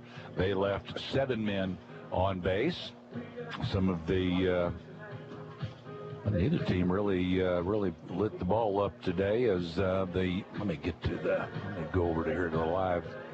The Bisons, one guy with multiple hits today. That was Griffith, their 5-hole hitter, who went 2 for 4, a couple of singles and an RBI. Price and Doyle had the other RBIs for Harding. All 5 RBIs for SAU belong to Jaden Hill, who went 3 for 4 on the day with a couple of doubles and a home run. So Southern Arkansas again by a 5-3 score wins it today over the Harding Bisons. Coach, congratulations. Thanks, sir. Thank you. A lot of moving series, moving time again. So it was good to come out with a win. Boy, and I don't know. Yeah, you can't predict, can you, how a person is going to handle cold weather. You know, the weather it has been kind of warm, and now we're cold again, and I don't know. But Adorno looked good. Adair definitely finished up very strong for you. You had a couple of guys that swung the bat very well, especially Mr. Hill. Yeah, I would say so. He swung it really well, getting us on the board there in the bottom of the first. And then, of course, the big knock there in the 3rd inning, the 3-run home run. But Peyton Ballard had a huge at-bat, to set the table for that inning. Nickel, of course, walked, but his was like a 3-1 walk. It wasn't like a grind walk, but Peyton Ballard grinded a big walk right there, and Maddox Long doesn't walk very many guys, and that's one thing where you look up in the stat sheet, and 6 2/3 against him, 5 hits, 5 earned runs, 4 walks, 5 Ks. So we did a really good job of funneling him in the zone, kind of gave him the low pitch, and fortunately we were able to come up with some big hits when we did get guys on base and get some walks. I don't know what if it was a headlight reflecting on the screen or what. Every time I see a flash like that these days, you think of lightning and stuff. Who knows, man? As much storms as we've had this last week, it'd have been crazy. Glad we got turf. But you beat a very good pitcher today. Maddox we did. Long, there's not many better than him in the conference. Right? No, there's not. And that's a heavyweight fight, between those two guys, him and Adorno going at it, and they've went at it for 4 years now, and that's something that Jeremy's a big game pitcher. I know he wasn't what he was his first year, the 15-0 and National Pitcher of the Year and all that. But we know when the stakes are high, he's going to be good. And I think he was ready to accept the challenge, against the #1 team in the conference right now, and against what looks like the pitcher of the year in the Great American Conference. And our guys did a really good job of being able to put 5 earned runs against him in 6 2/3 innings. And like I said, it was funneling the balls in. But a couple of bad at-bats where, we let him cruise into small innings or short innings. I think one inning we had a 7-pitch inning or 8-pitch inning or something like that offensively. And got to clean that up a little bit. But really, both of those guys going at it, it's a big fight. And, both bullpens did a really good job. The Lane kid for them threw well.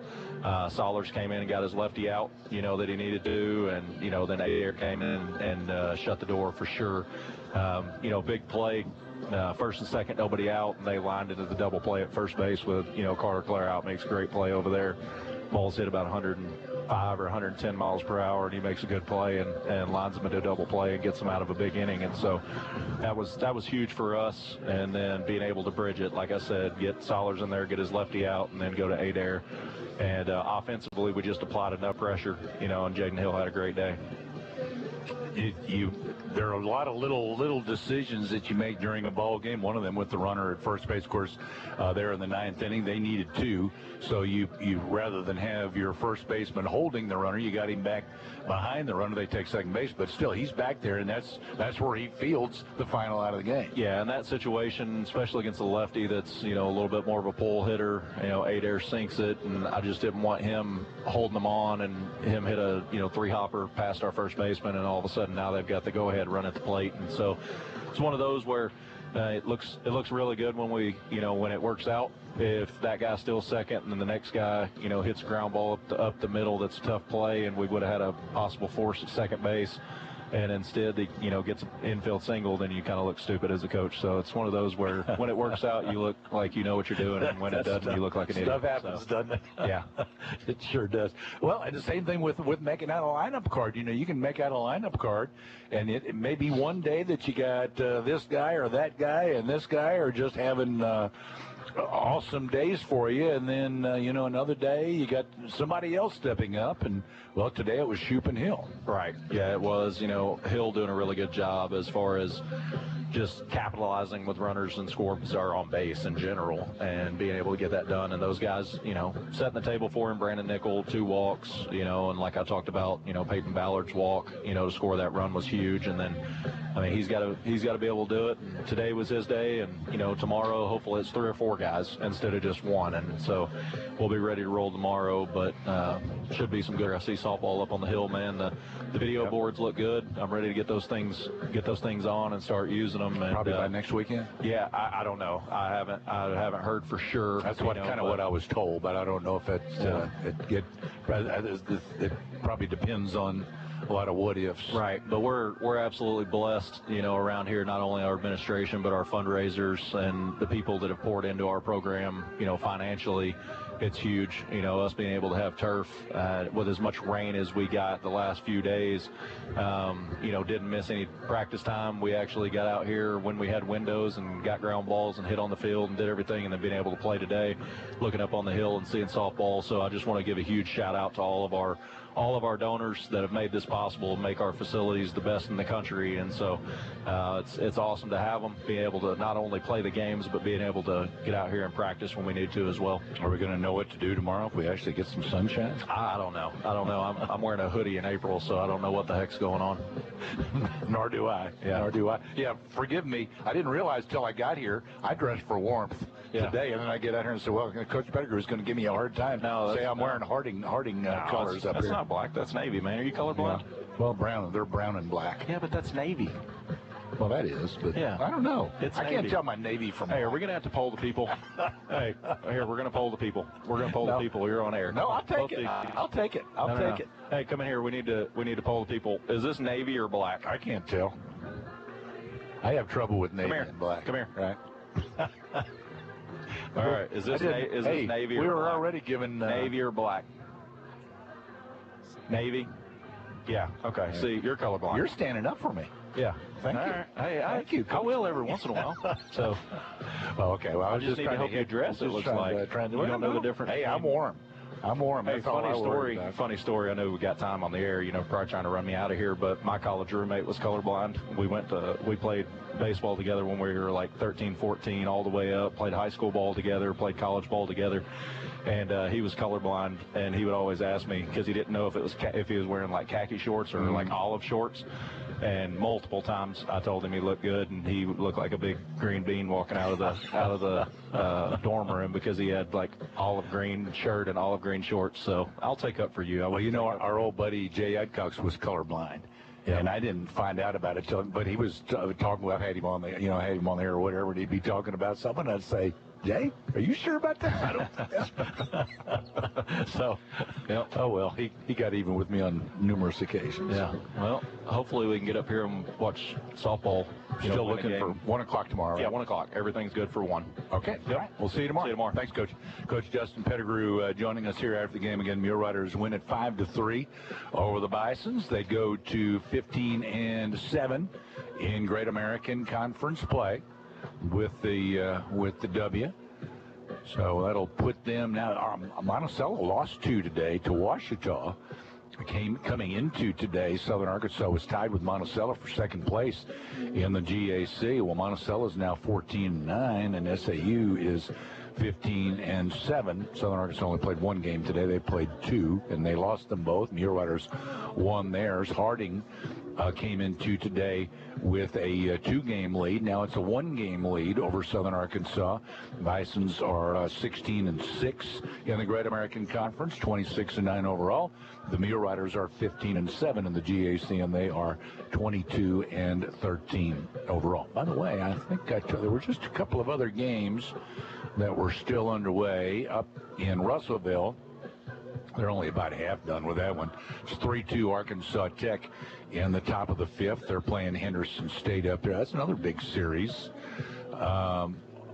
Northwestern Oklahoma State took 2 one-run games from Oklahoma Baptist today. They'll finish up that series tomorrow. And I think I've given you all of the other scores. So as of right now, Harding has a 1-game lead over Southern Arkansas. Arkansas Tech 2 games back in the win column, the same in the loss column as SAU. But again, they're in the middle of a game there in Russellville. And again, Monticello lost 2 to fall to 14-9 so far in conference action. There are still a lot of teams in the running in the Great American Conference, and we've got a few weeks left to go before we go to Enid, Oklahoma, to start the Great American Conference tournament. All right, let's give you some of the highlights first of all for Southern Arkansas. Again, Jeremy Adorno, the starting pitcher, he picks up the win to go to 4-2. He pitched 6 2/3, giving up 6 hits, 3 runs, all earned. He walked 5, struck out 6. I think he hit 1 batter as well. Caleb Solers came on, pitched a third of an inning. He pitched to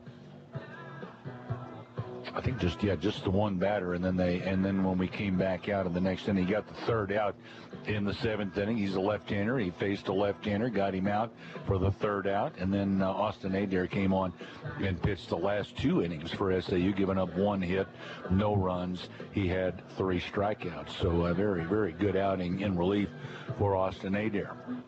Maddox Long, the starter for Harding, pitched 6 2/3, gave up 5 hits, 5 runs, all earned. He walked 4, struck out 5. So he took the loss. Long falls to 8-2 on the season. Kyle Lane pitched the last inning in the 3rd, giving up 1 hit and no runs. He had 2 strikeouts. As far as hitting is concerned, I think I told you that Griffith had 2. He was the only Bison with multiple hits. He had 2 hits on the day, 2 singles. For Southern Arkansas, they had only two guys with multiple hits, Jaden Hill and Trey Shoup. Shoup was 2 for 4 on the day, as they were both singles, and he had a stolen base. And Jaden Hill was the other multiple hit guy, a solo hit for Lee Matsuzaki. He singled in the 7th inning and came around to score a big run for the Muleriders in that 7th inning. But Jaden Hill, and he's going to be our People's Bank Player of the Game. Jaden he ended up at 3rd base his first at bat in the 1st inning with 2 out. Brandon Nickel was hit by a pitch. Jaden Hill came on, and he had a scorcher into right field. The right fielder kind of slid over in front of it, trying to block it, keep it from going to the wall. It got through him, though. Hill ended up at 3rd base.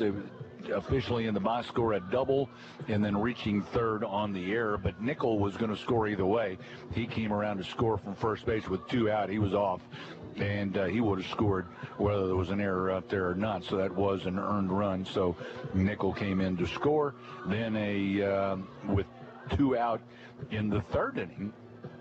So Hill got a single RBI there in the 3rd inning with 2 out. after a leadoff walk to Peyton Ballard. And again, like Coach Pettigrew said, he really worked him to draw that walk. Then after the next two batters were retired, Brandon Nickel walked, and then Jaden Hill hit a 3-run bomb. So that was he had 4 RBIs on the day at that point with a double and a home run. Fielder's choice in the 5th inning, but again, he doubled in a run in the 7th inning. And again, that was a big insurance run for Southern Arkansas there in that 7th inning, and it held up as Southern Arkansas won it by a score of 5-3. So again, our People's Bank player of the game is Jaden Hill, who went 3 for 4 on the day, 2 doubles and a home run, 5 RBIs on the day. Jaden Hill, our People's Bank player of the game. People's Bank will donate to the SAU Athletics Fund in the name of our player of the game. People's Bank, the only bank dedicated exclusively to Columbia County. People's Bank, member FDIC. So again, Southern Arkansas wins at 5-3. On the air tomorrow at 12:50. First pitch at 1 o'clock. Softball is going on right now, and the live stats are not working with all the work that they're doing. Don't have live stats. Last I heard, they were up 1-0, but I do not know exactly what the score is now. But softball is underway. They're going to finish up that game, and then they're going to play 2 tomorrow. Both fields will have games starting at 1 o'clock tomorrow against Harding University. 5-3 our final. For Ryan Phillips and for Rebecca back at the studio, I'm Dan Gregory. So long from Walker Stadium at Goodhart Field. Thank you for joining us for this broadcast of SAU Mule Rider Baseball.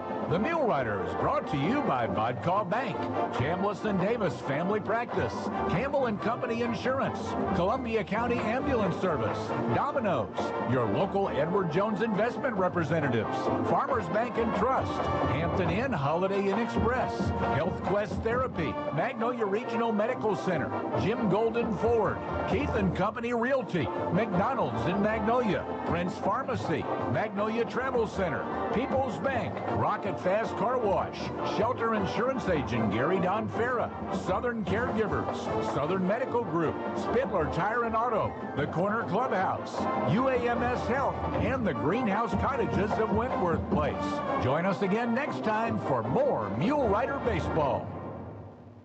It's mighty hard to resist an odor of Domino's Loaded Tots. You have your choice of 3 different mouth-watering toppings. There's Domino's Cheddar Bacon Loaded Tots with the perfect combo of gooey cheese and crisp bacon. Or how about Domino's Philly Cheesesteak Loaded Tots? Or last but not least, Domino's Melty 3 Cheese Loaded Tots covered with a blend of mozzarella, cheddar, and provolone cheese, plus Alfredo sauce. Add some Loaded Tots to your next Domino's order. Order online or on the Domino's